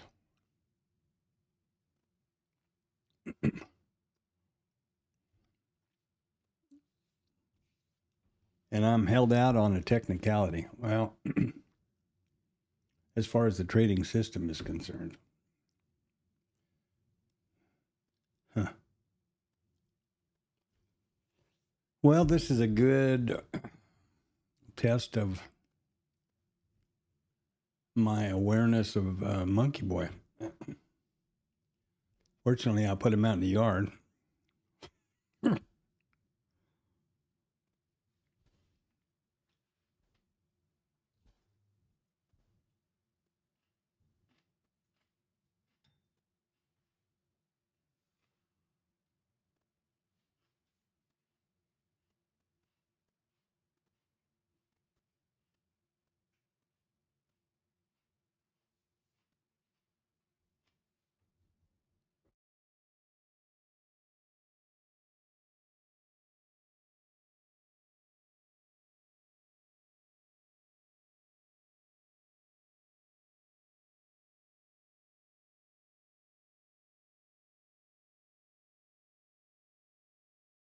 Now, not that I would want to have this kind of a demonstration, but this is a real this is a real good example of not overtrading, monkey boy chasing. And if you think it's not taking my 100% attention to be aware of those feelings, then you're wrong, because it is.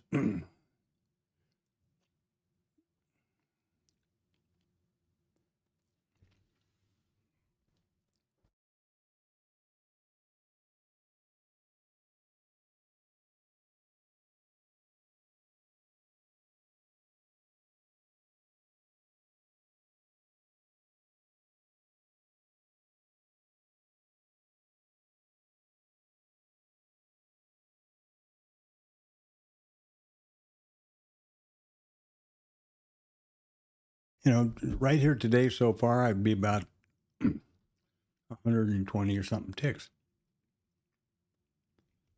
without any heat. If you analyze it, that's the one I most regret, because I had my mouse here and I was talking about I should take this long. And I hesitated for a moment to see that the system hadn't entered the trade, and I was left in the dust. Up here, similar idea. No B trade, went through it. And this is where the specificity of the trading rules can become a problem. But I'm also very well aware of the fact this is one day, 2 trades out of thousands.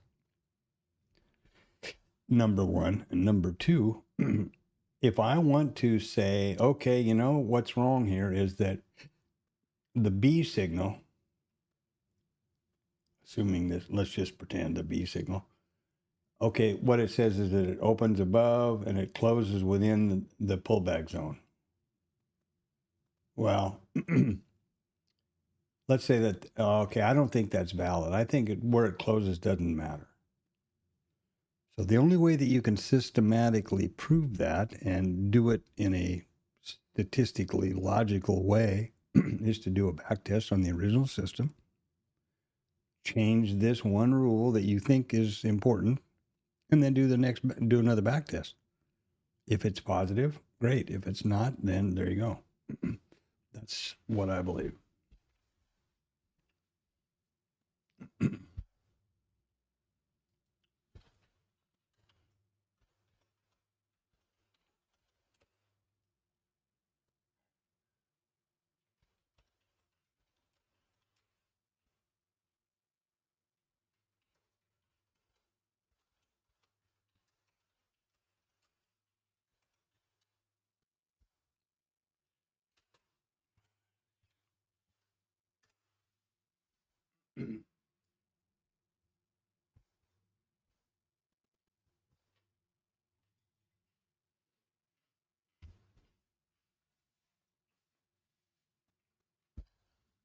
And that in no way, eases the sting of missing two great trades.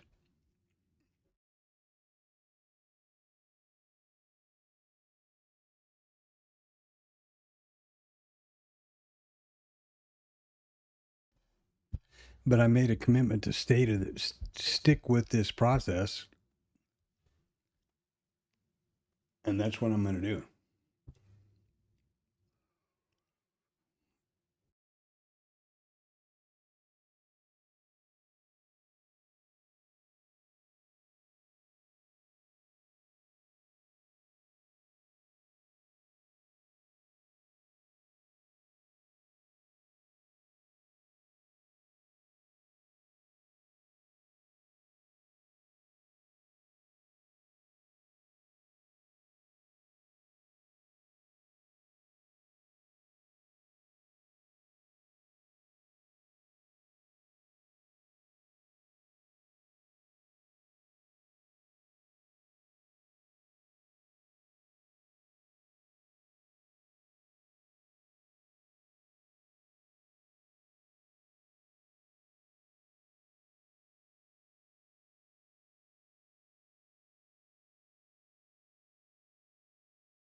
Now to analyze this IB failure off the top and why the system didn't take it, to be honest, there's the A, plain as day.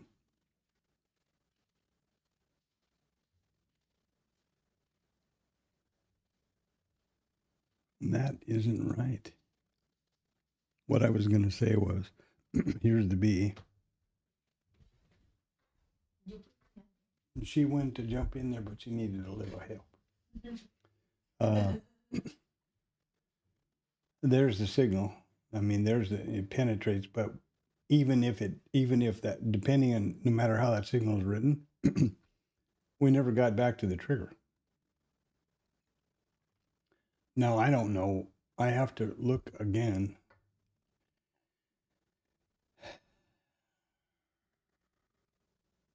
Here.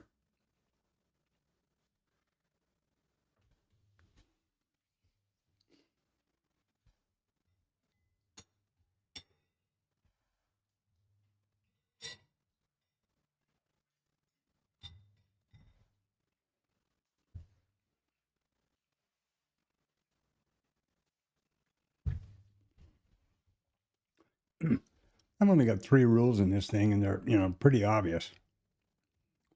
I can't imagine some of these guys that try to run, 10 or 15 levels of minutia to signal a trade. Oof, you can see how poorly I'm doing here with 3 today.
And here we go again.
Well, at least I had a lovely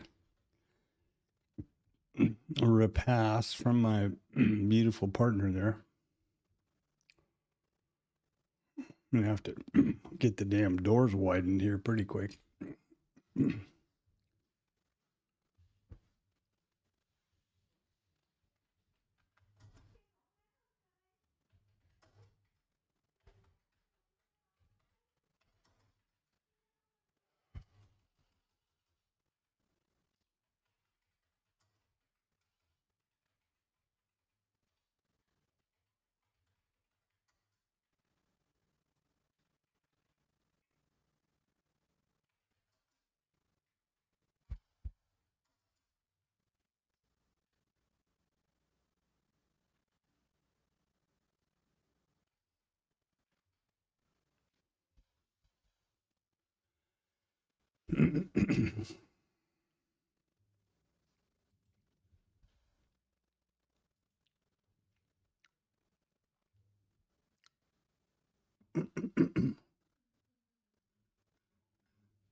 It's taken along here, the system, based on the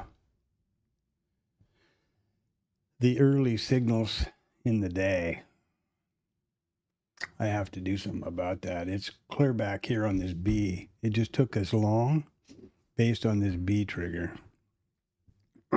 because they're not reset.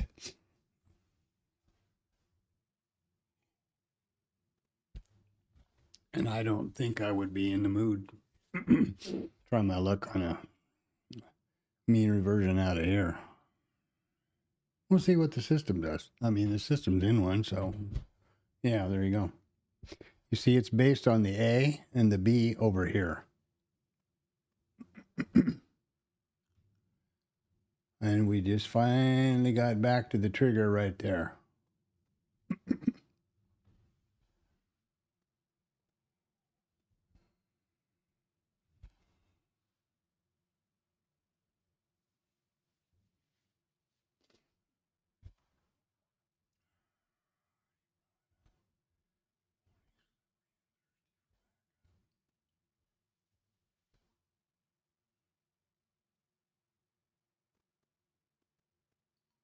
Hey, the IB low is taken.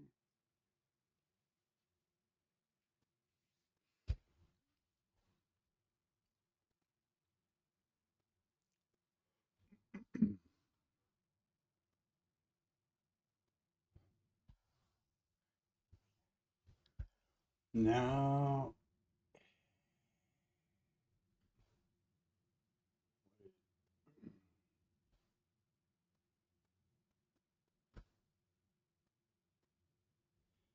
well, that would have been a B for a short.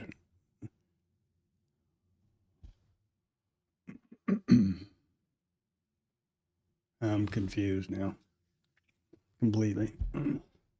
This should have been a B signal for a short continuation trade down here. I guess. I obviously don't know this. You know, I'm confused, obviously. I've got to make this more. My thinking originally was to have this the signals be sequential, exclusive, sequential, and obviously there's a set for the high, there's a set for long or short, and I'm not sure it's a good idea to have them trail on long after. For example, after you have this A and this B down here, and price has gone all the way across the range. I'm not sure that's still a valid idea. So that's just something I have to figure out how to filter.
Well, there you go.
I can safely say I cannot trade this.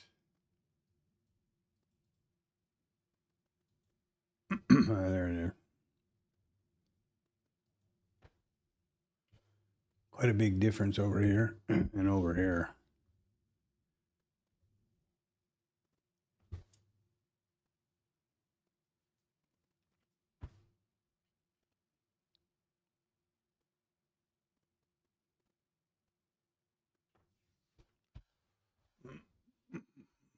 Well, there's a short, it says, and I missed it.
So there's the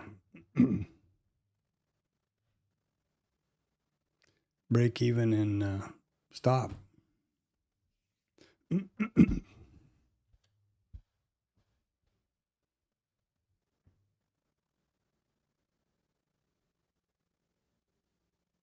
This is deceitful down here because it doesn't show the first to scale. This is actually positive 12 ticks.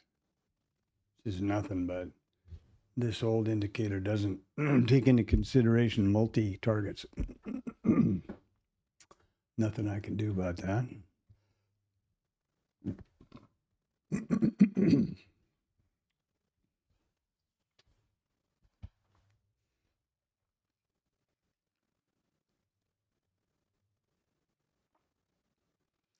It's just not working out right. This bar is not even remotely into the pullback zone yet, and it's already gone up through it and down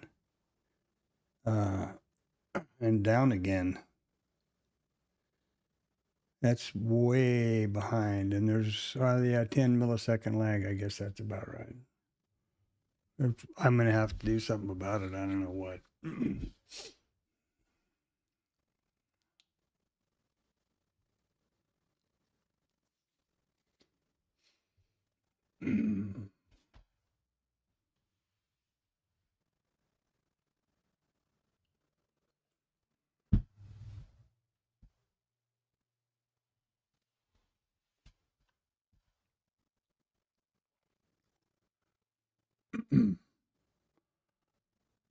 Don't know what to think about that.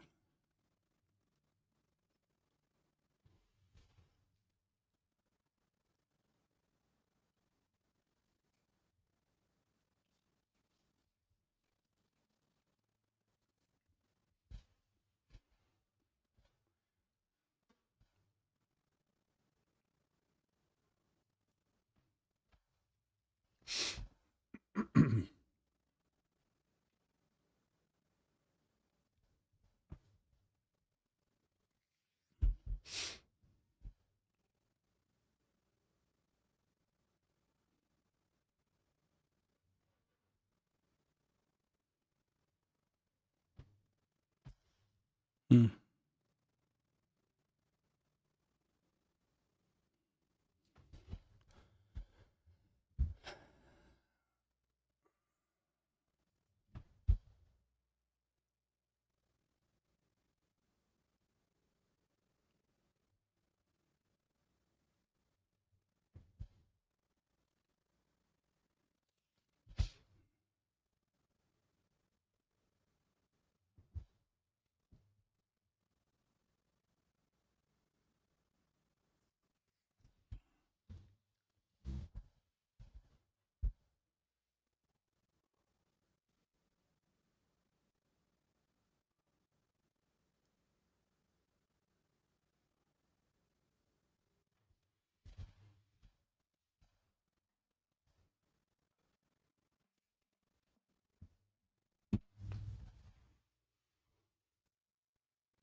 It's not an environment I can deal with here.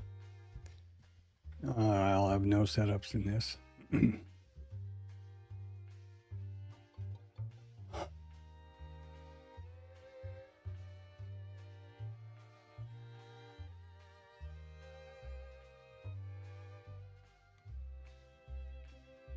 mean, you still have one, still have a open A and B up here at the top. I mean, B and trigger at the top,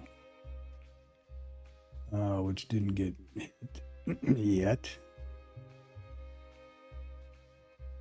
Add a long or a short should wipe those all out. So if we come down through here and pick up another A on the bottom side for the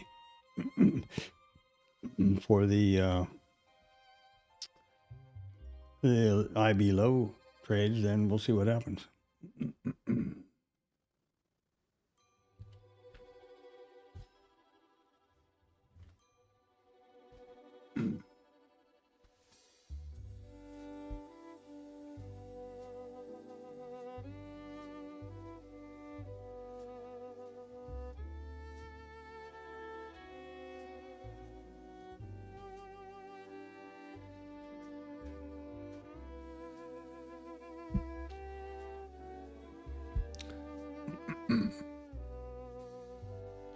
Now this will be what needs to happen here is there's the pre-signal bar, correct? This needs to close below the IB. If it does not, which it doesn't look like it's going to, then that's precludes the A signal.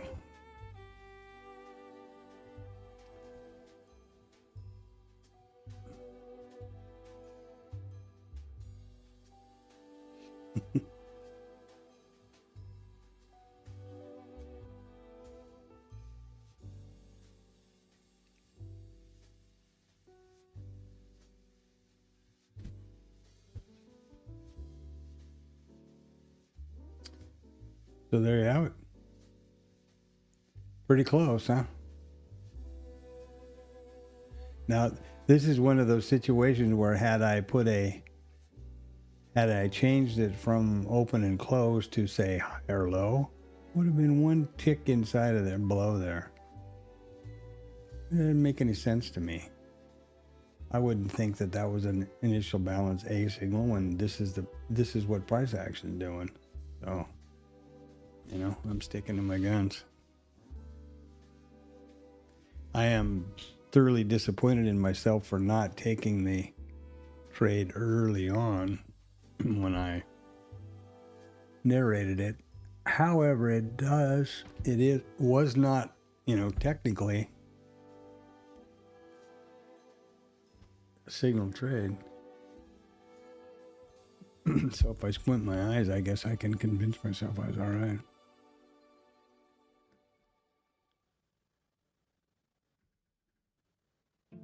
Right. There's the A, the B.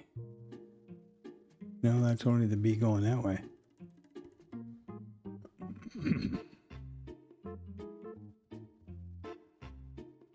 Yeah, don't really have one to worry about there.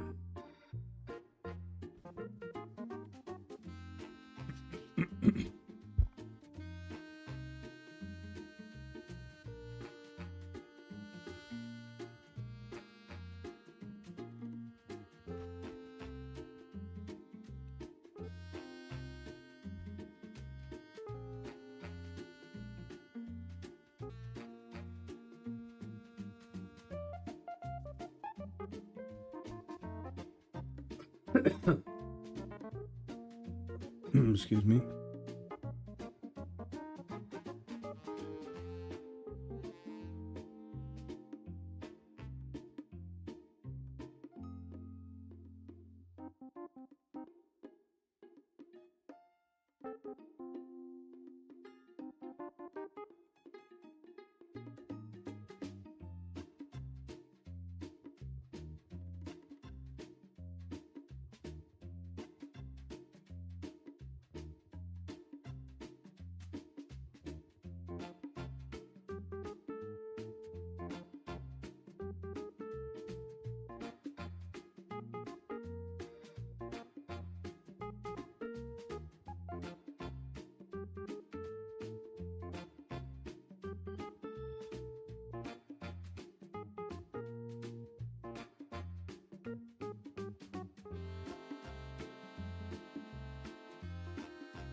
And now we've got another A. We'll see how long that lasts.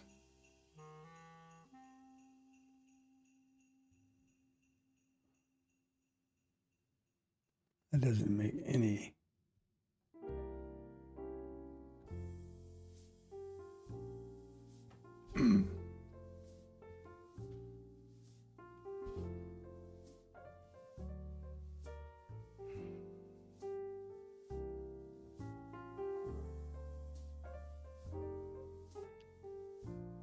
I'm not seeing the signals the way I expect them to be.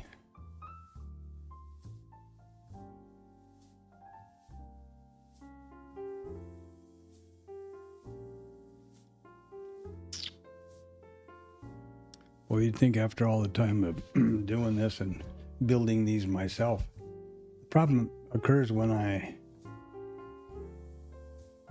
frequently make changes, right? And the difference is, there's a difference between the signal marker. I've probably said this before and it's boring, but for the stream, for my record, there's a signal marker. It's got one code, as does the signal for the actual trade. And if you look over here, you can see, let's just pick one quick.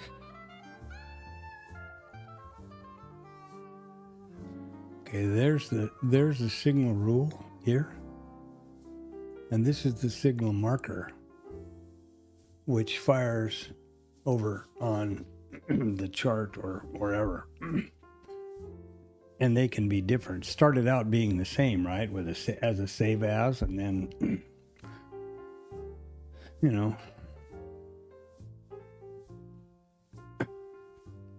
quite possibly a difference.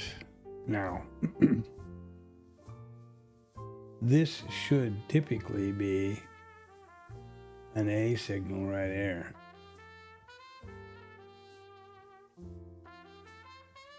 If it gets down here, I guess if you want to believe this, it would be a B. My problem is I don't see the A anyplace. And this was a short, so that should have reset everything.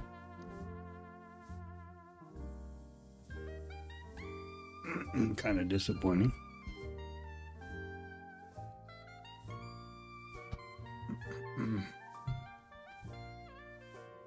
Hey, the IB low is taken. Well, there's that B, as I expected. Assuming it sticks. It doesn't look like it's good. It's already taken a trade north.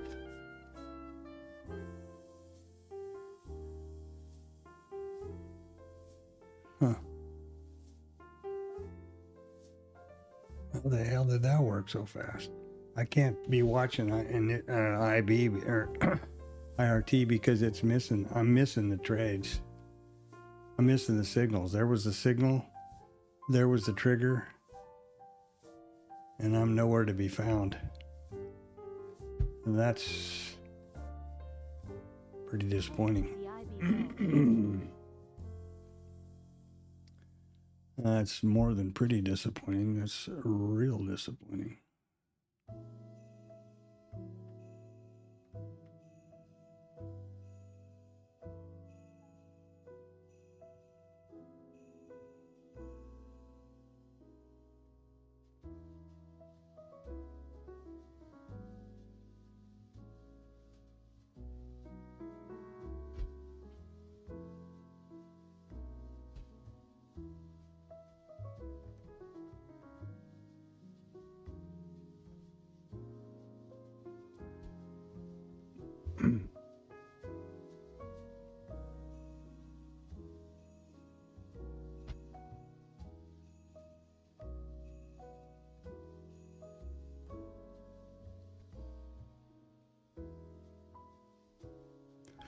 Yeah, I'm not sure just what's going on here, but this is a long.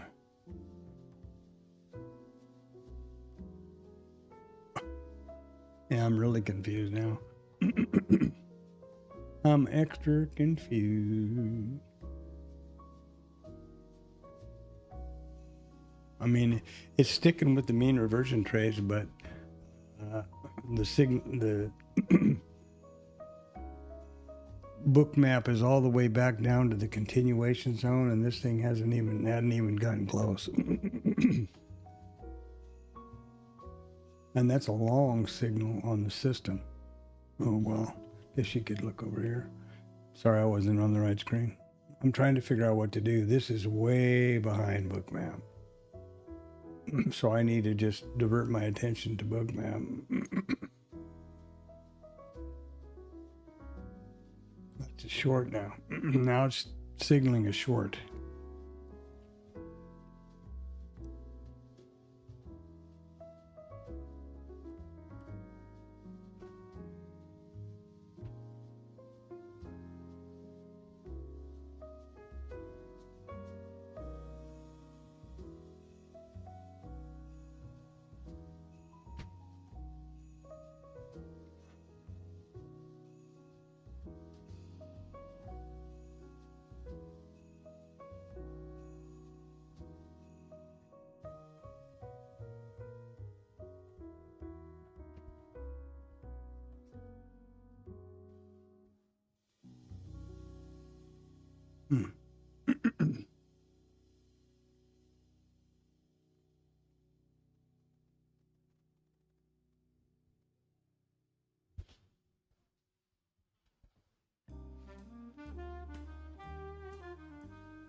It's like higher lows and higher highs to me.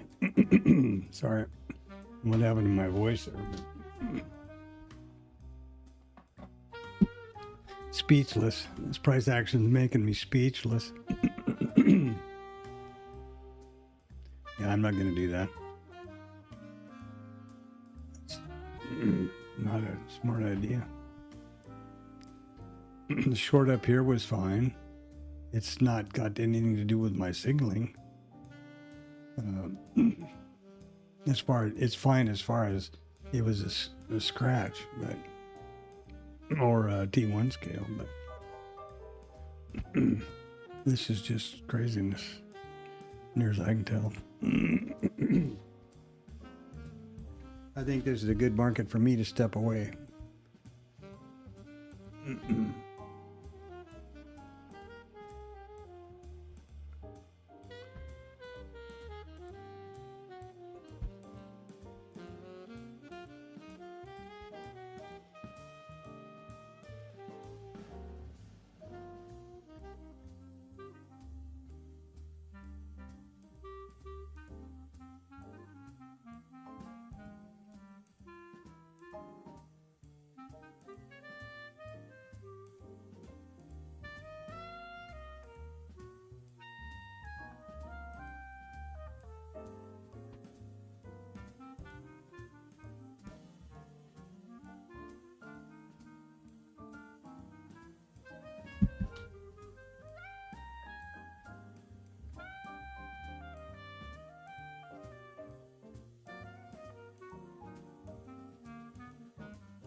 It would have been a good short, it looks like.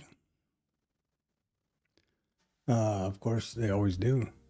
That rearview mirror is about the sweetest thing. That's the indicator I got to get a hold of first. By golly. I mean, look at the day, really. That's not a pretty picture.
There they broke through, got into the stops down there, and IRT didn't even pick it up.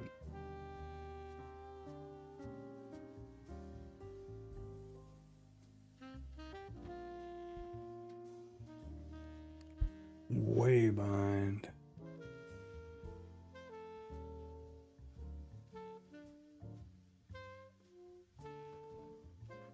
I don't know what the hell was going on.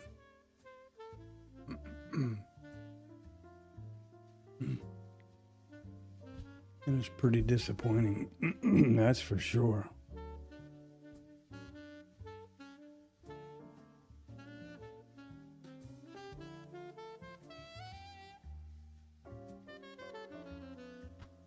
They're going to go down and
well, I am sure glad I didn't take that short. That's twice now I've had my mouse ready to click and not done that. That's a real, real bad thing. That's a real bad sign. That is giving way to discretion and that concept that, you know better in the heat of the moment than you do when you're calm, cool, and collected doing your homework, which is the only thing that's more stupid than that is when you suddenly get more intelligent after you're in a trade. Here we are, the previous IB low. Bing bang bow.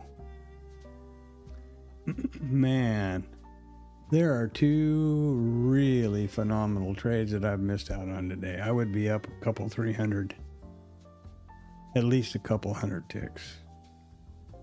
Without heat, without trouble. And it's even more frustrating because I've had my mouse at the spot and discussed it, That's one of the advantages or disadvantages for probably y'all, but for me to narrate this, then I can go back and go, what in the hell were you not thinking? And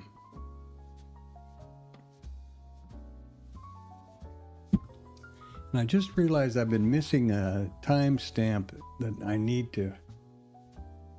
I didn't have a problem with it for a long time because I didn't ever have an issue with it, but missed vetted trades. So there's been a couple, 3 today. I'll go back through the times through this and correct those.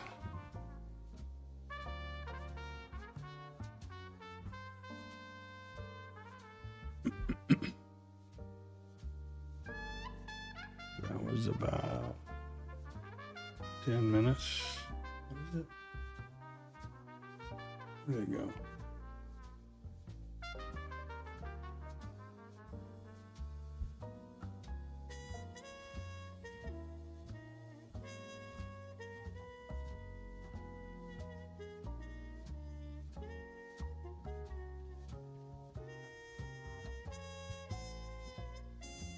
Oh, man. Come on. Come on. Yeah, that's just mega disappointing.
Boy, I'll tell you, that is just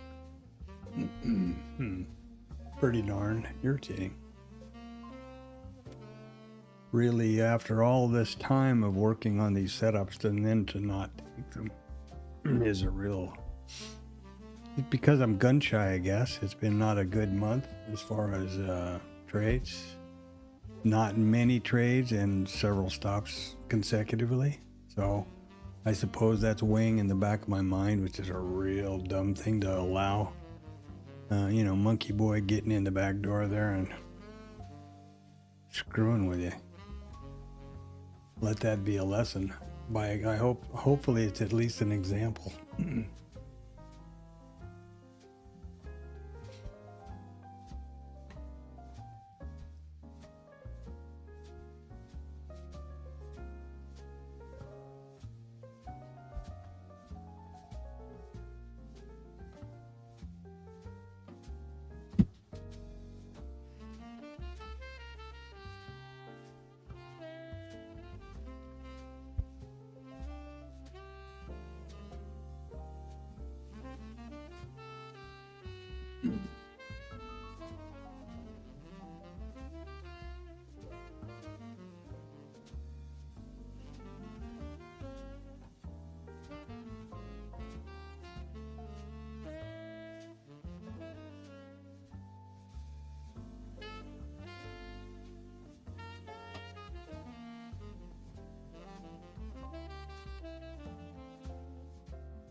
Well, lots of interesting news out here.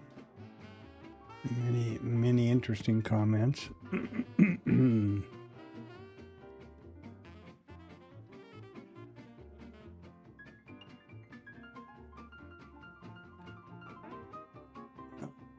There we go. Trump concluded his remarks. Okay.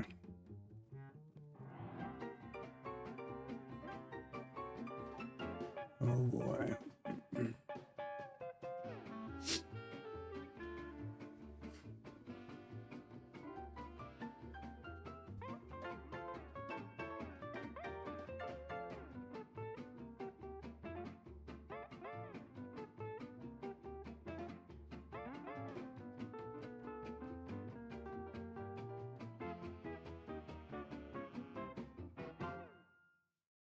Oh, case of the sneezes there. Sorry, I hope I had the mic muted in time. Otherwise, you're all deaf. Yeah, it's a useless day as far as I'm concerned. haven't taken the trades that I should have. I have no stops, no problem. I haven't lost any money. I just haven't followed through with the vetted trades. A bit skeptical as to why I'm having some issues here with IRT lag and therefore signaling. So I guess I'm letting the discretion be the better part of valor here. If that's a reasonable enough excuse. Maybe not. It isn't for me, but I don't chase, I don't overtrade, I don't monkey boy and, FOMO and all that stuff. I just have to stand here and be disappointed, irritated. No question. You never get over all of those monkey boy traits or characteristics that we've inherited, so.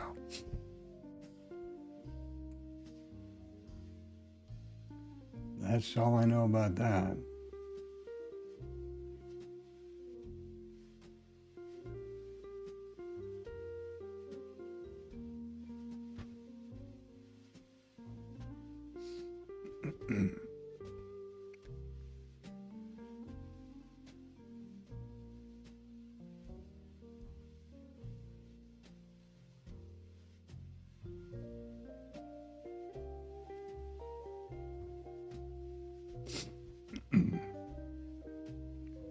Disappointing week.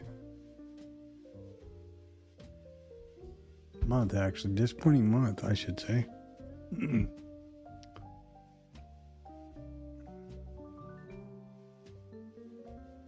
I can't afford those.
Right up to yesterday's close. Funny how those happen, isn't it? There's a guy, Matt, trades by Matt, used to be around. He would call this a wick test. Where you wicked up to the previous higher low close. He'd call that a wick test and then go south. If I remember, it's been years. I used to listen to him when I was exercising in Kuala Lumpur.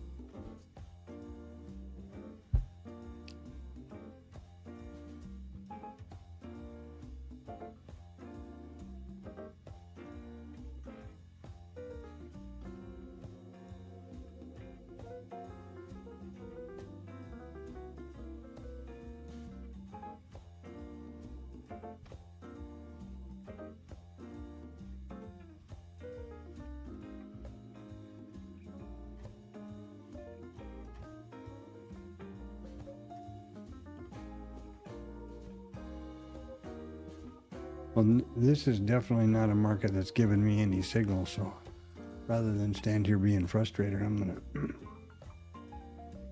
step back and watch.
Well, now let's see here.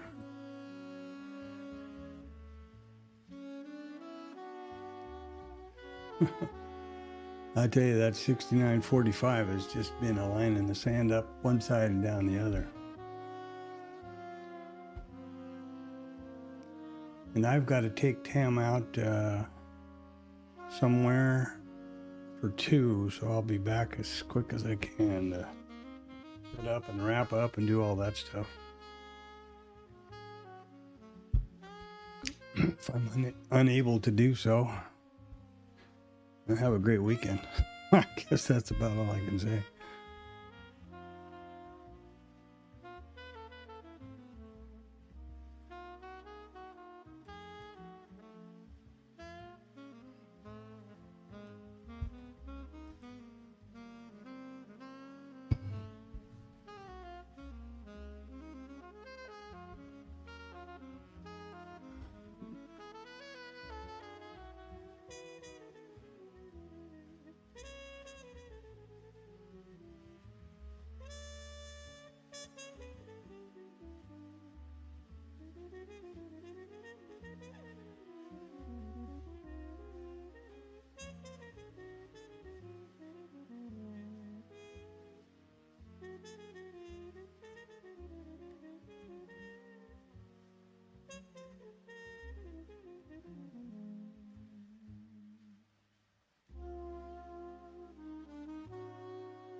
Yeah, this sounds like a mess here. My daughter's got it figured out.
Yeah, what a day, huh?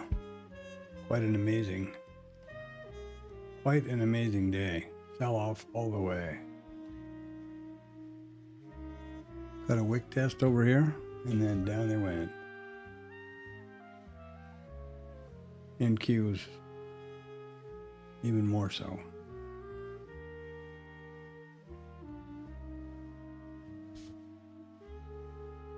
Disappointingly, I didn't get either one of those trades that I was watching. I talked about that at length, so I'm not going to go over that again. I'm not going to be back for the.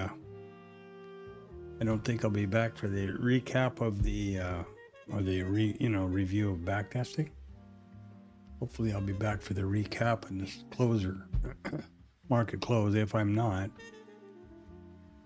have a great weekend, and I'll be back Monday morning at 0800. One of the disadvantages of being the only driver here.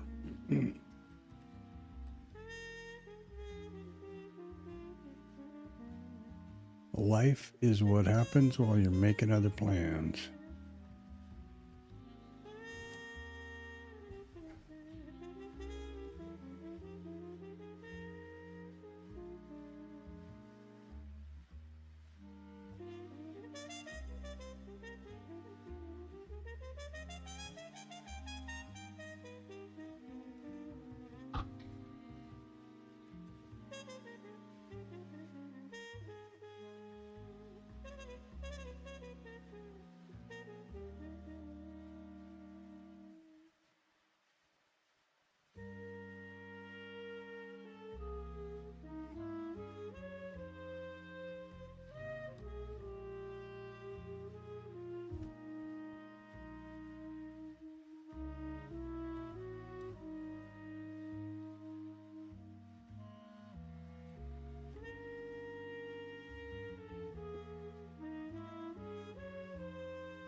Well, depending on the traffic and stuff, yeah. Can. It's you got to go all the way down to Wickchester and Willcrest and under, and then back up again.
Yeah, sure. You're just lying dog.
All right, I've got to hit the trail here, and hopefully I'll be back in time.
IB low is taken.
All right.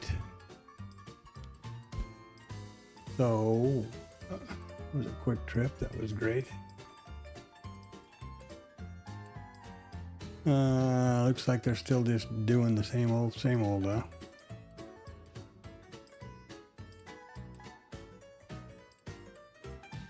Oh, it took a short over here, or a long, and a stop. Oh, scratch, okay. So it's just, these are things the system's taken, and I'm not all upset about not being a part, not being a part of.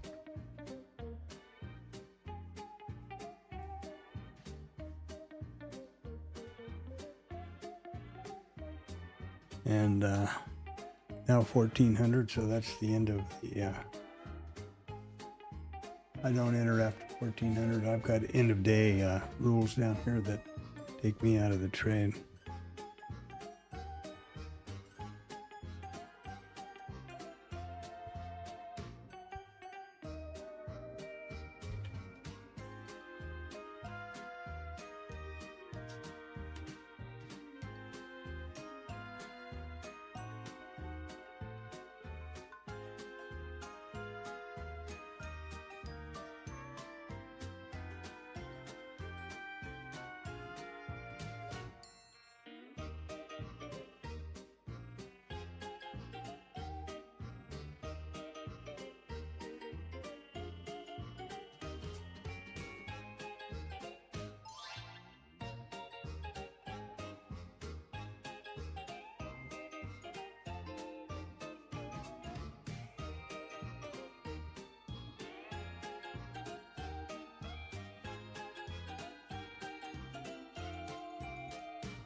Yeah, so what a day.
Well, in honor of the power hour, and it's Friday and the last trading day of the month, you can see the system here. This is my initial balance system, and it's been trading this morning, this afternoon. There's 60 ticks, 12 ticks there, and 48 ticks there.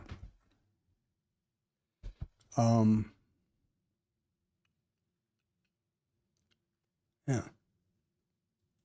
So the idea behind this is these are the rules which produce this stuff.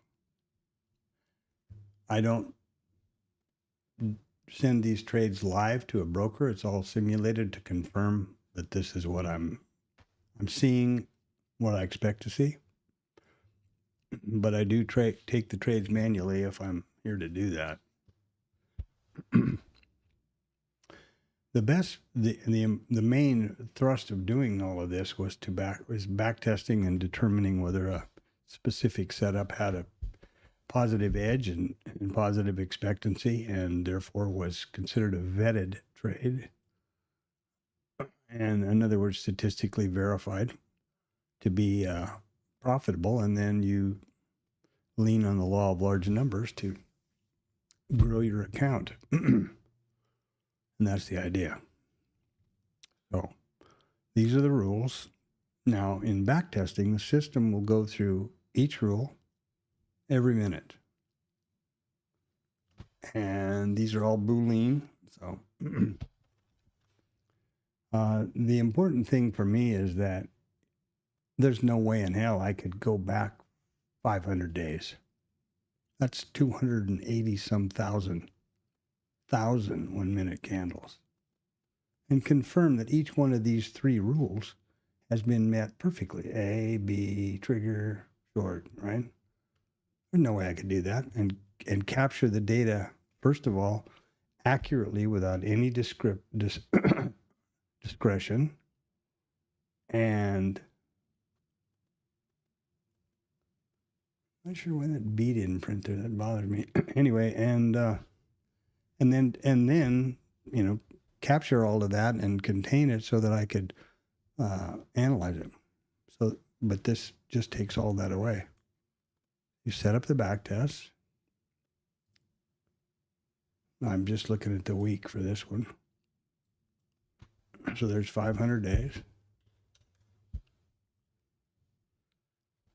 MES, 2 contracts, RTH session, the reports I want to see. Okay. Now watch. This is the amazing part for me every time I do it.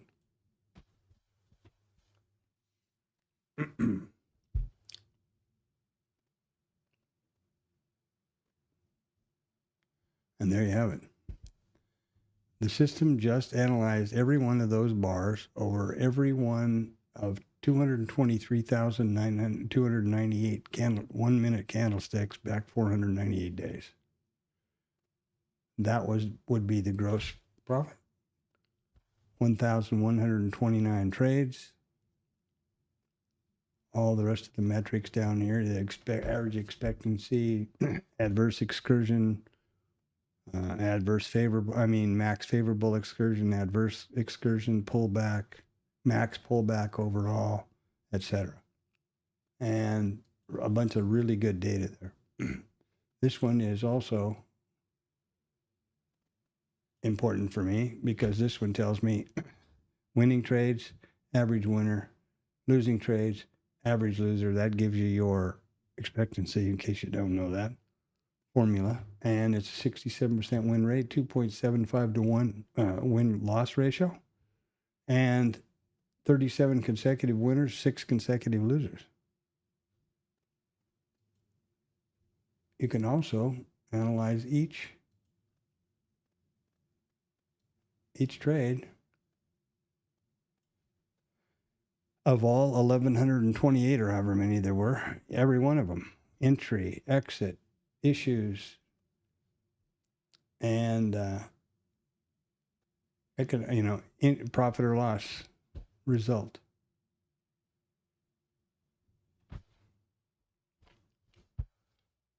Then you can take that data I take that data. Whoopsie doopsie. Hold on. Nobody move. I take that data and come to this.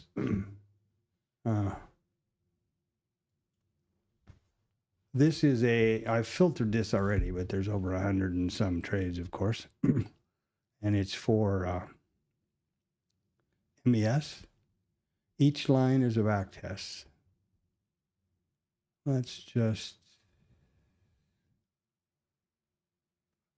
and let's undo these. I'll show you what this really looks like.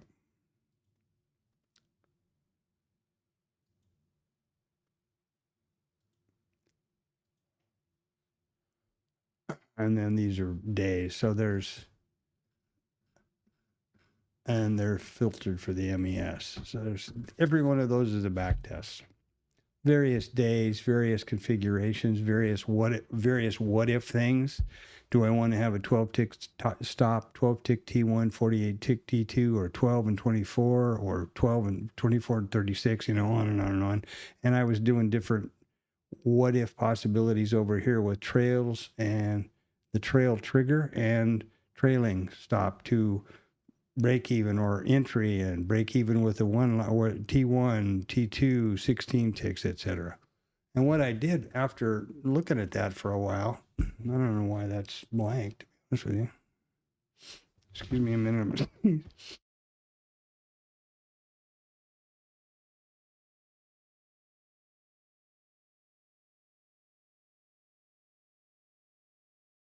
Wow. I don't know why that blank line there, but anyway.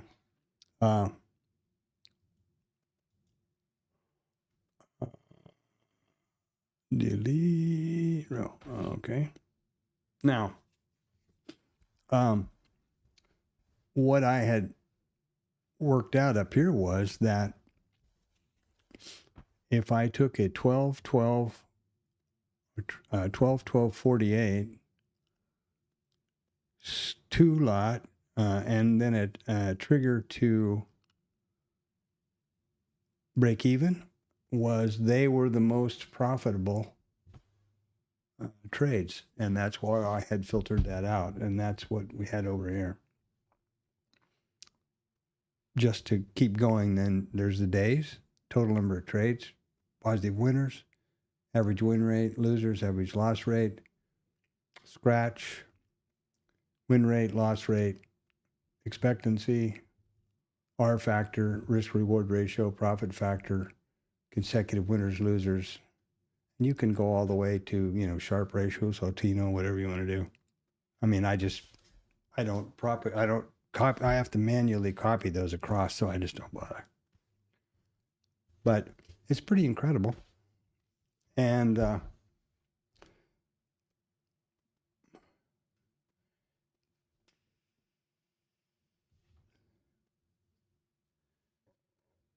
I tried to be as, this is the only way that I can see to systematically and statistically, with sound statistics, calculate an edge, an expectancy, and the proper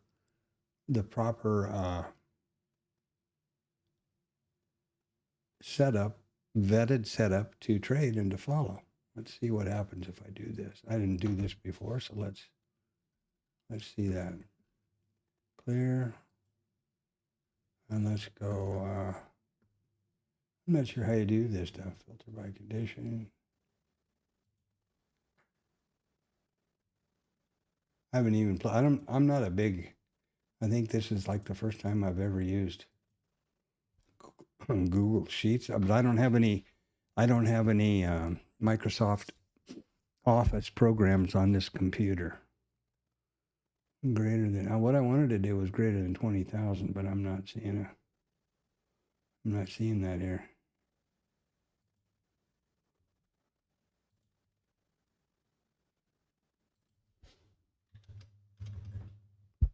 Let's see what that does.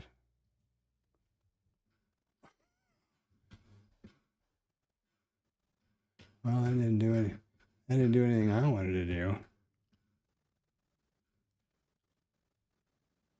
Huh.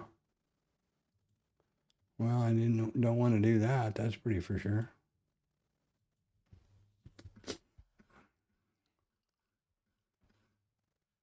Oh, there we go. No, there's not there. There we don't go. Anyway, that's how I had done it. So what I was looking at 1248, 12 tick trigger, and scale to break even. There's a perfect example. That's how I think that you need to approach betting a trade.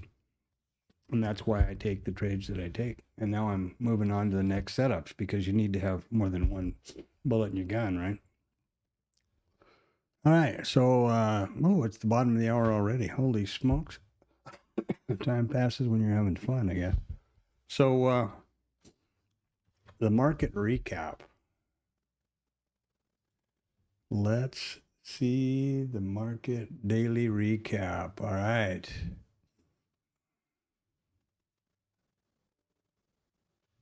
We've got ground news. No. There's what we've done today so far.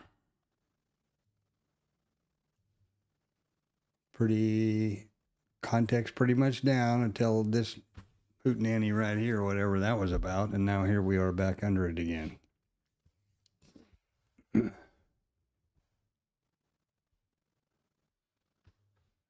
See our kind of discombobulated. I'm still used to being outsider.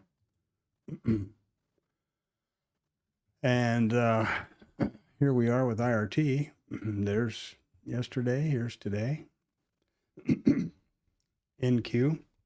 Again, this is my micro composite for the micro ES.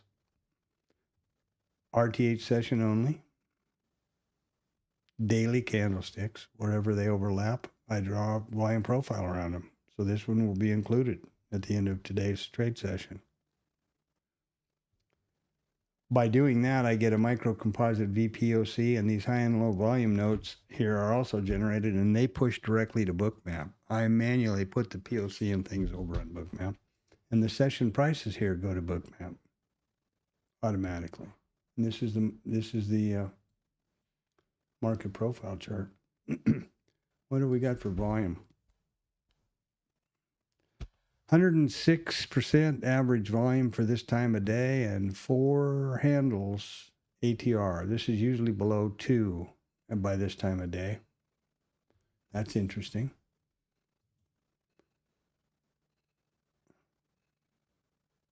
And obviously, you know that this is Bookmap, and these are the high and low volume nodes and the session and, MCVPOC, etc. Full session volume profile, RTH session, and the session prices. Let's see what's going on in the big picture now. So here is the numbers for today. They've been out. Oh, let's look at something this afternoon and see what's up. Earnings. Well, we've had all of these guys reported before the open, so there's nobody reporting this afternoon. Next week, we've got Palantir on Disney and Alphabet next week, Wednesday. Amazon on Thursday. NVIDIA must be the next week, I guess.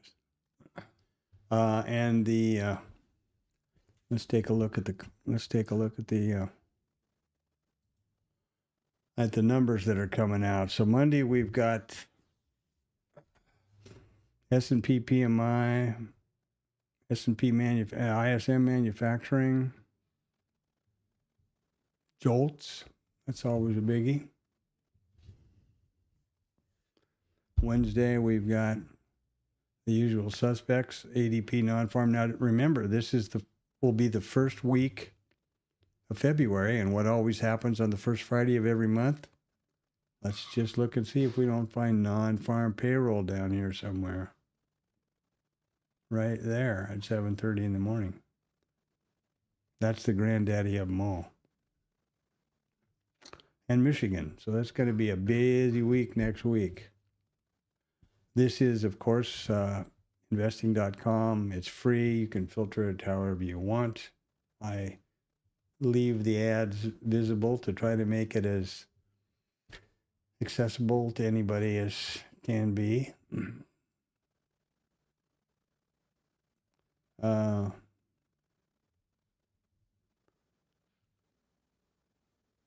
The other news source that I use is in Financial Juice.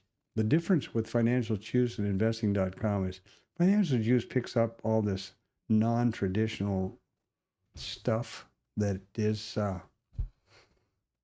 not revenue or report related and pulls it in because they have noticed, as have we, all traders, that these things in this particular environment have a very definite possibility of disrupting the auction.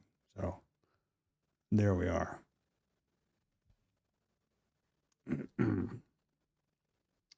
And here is the squawk box side of life,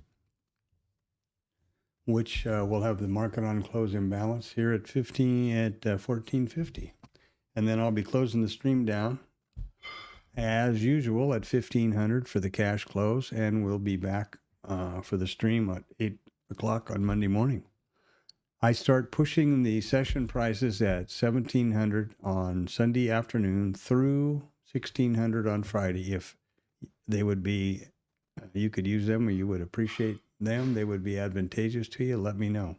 Like, subscribe, and drop something in the chat, and you can put this, it's just comes as a URL, CSV file, and you can drop that into, Cloud Notes or any your program of choice and have it plot these values for you. These lines here are plotted from the same data. So there you go.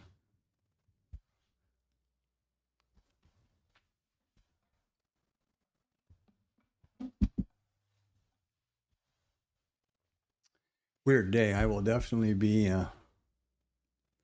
reviewing today on the replay.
So we'll have that market on closing balance at 1450.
Smack on the open. Look at that, huh?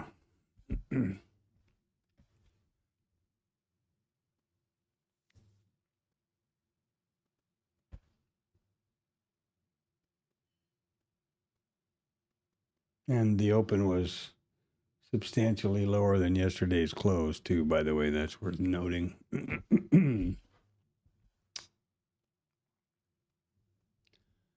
Okay, about 2 minutes, I guess.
And about 15 seconds now. They're getting all shook up for the closing swing trade here. Look at the volume thrown in on these market on close orders.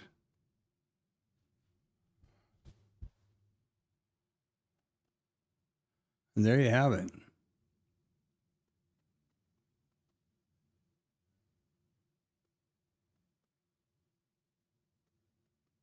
There you have it. The end of a world famous day. And that is the end of the stream. Get up, get out of your grandma's basement there, put your pants on and get outside in the sea. That big bright thing in the sky is called the sun. Get out there and get healthy, man. That's what you got to do. Remember, we compete against some of the most highly educated, best funded traders in the world. They come in every day with one thing in mind, and that is to make money. They don't care where it comes from. And a lot of times it comes from us. So you need to be on your A game plus in spades. You know, it's like going out and shooting hoops with Michael Jordan or somebody. You better have it together. I'm not a hoop guy, but there you go. So have a great weekend. And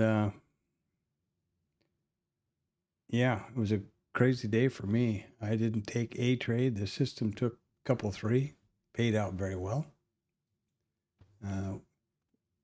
I wish I could trust this thing well enough to just let it run, you know, on its own. There's 60 ticks.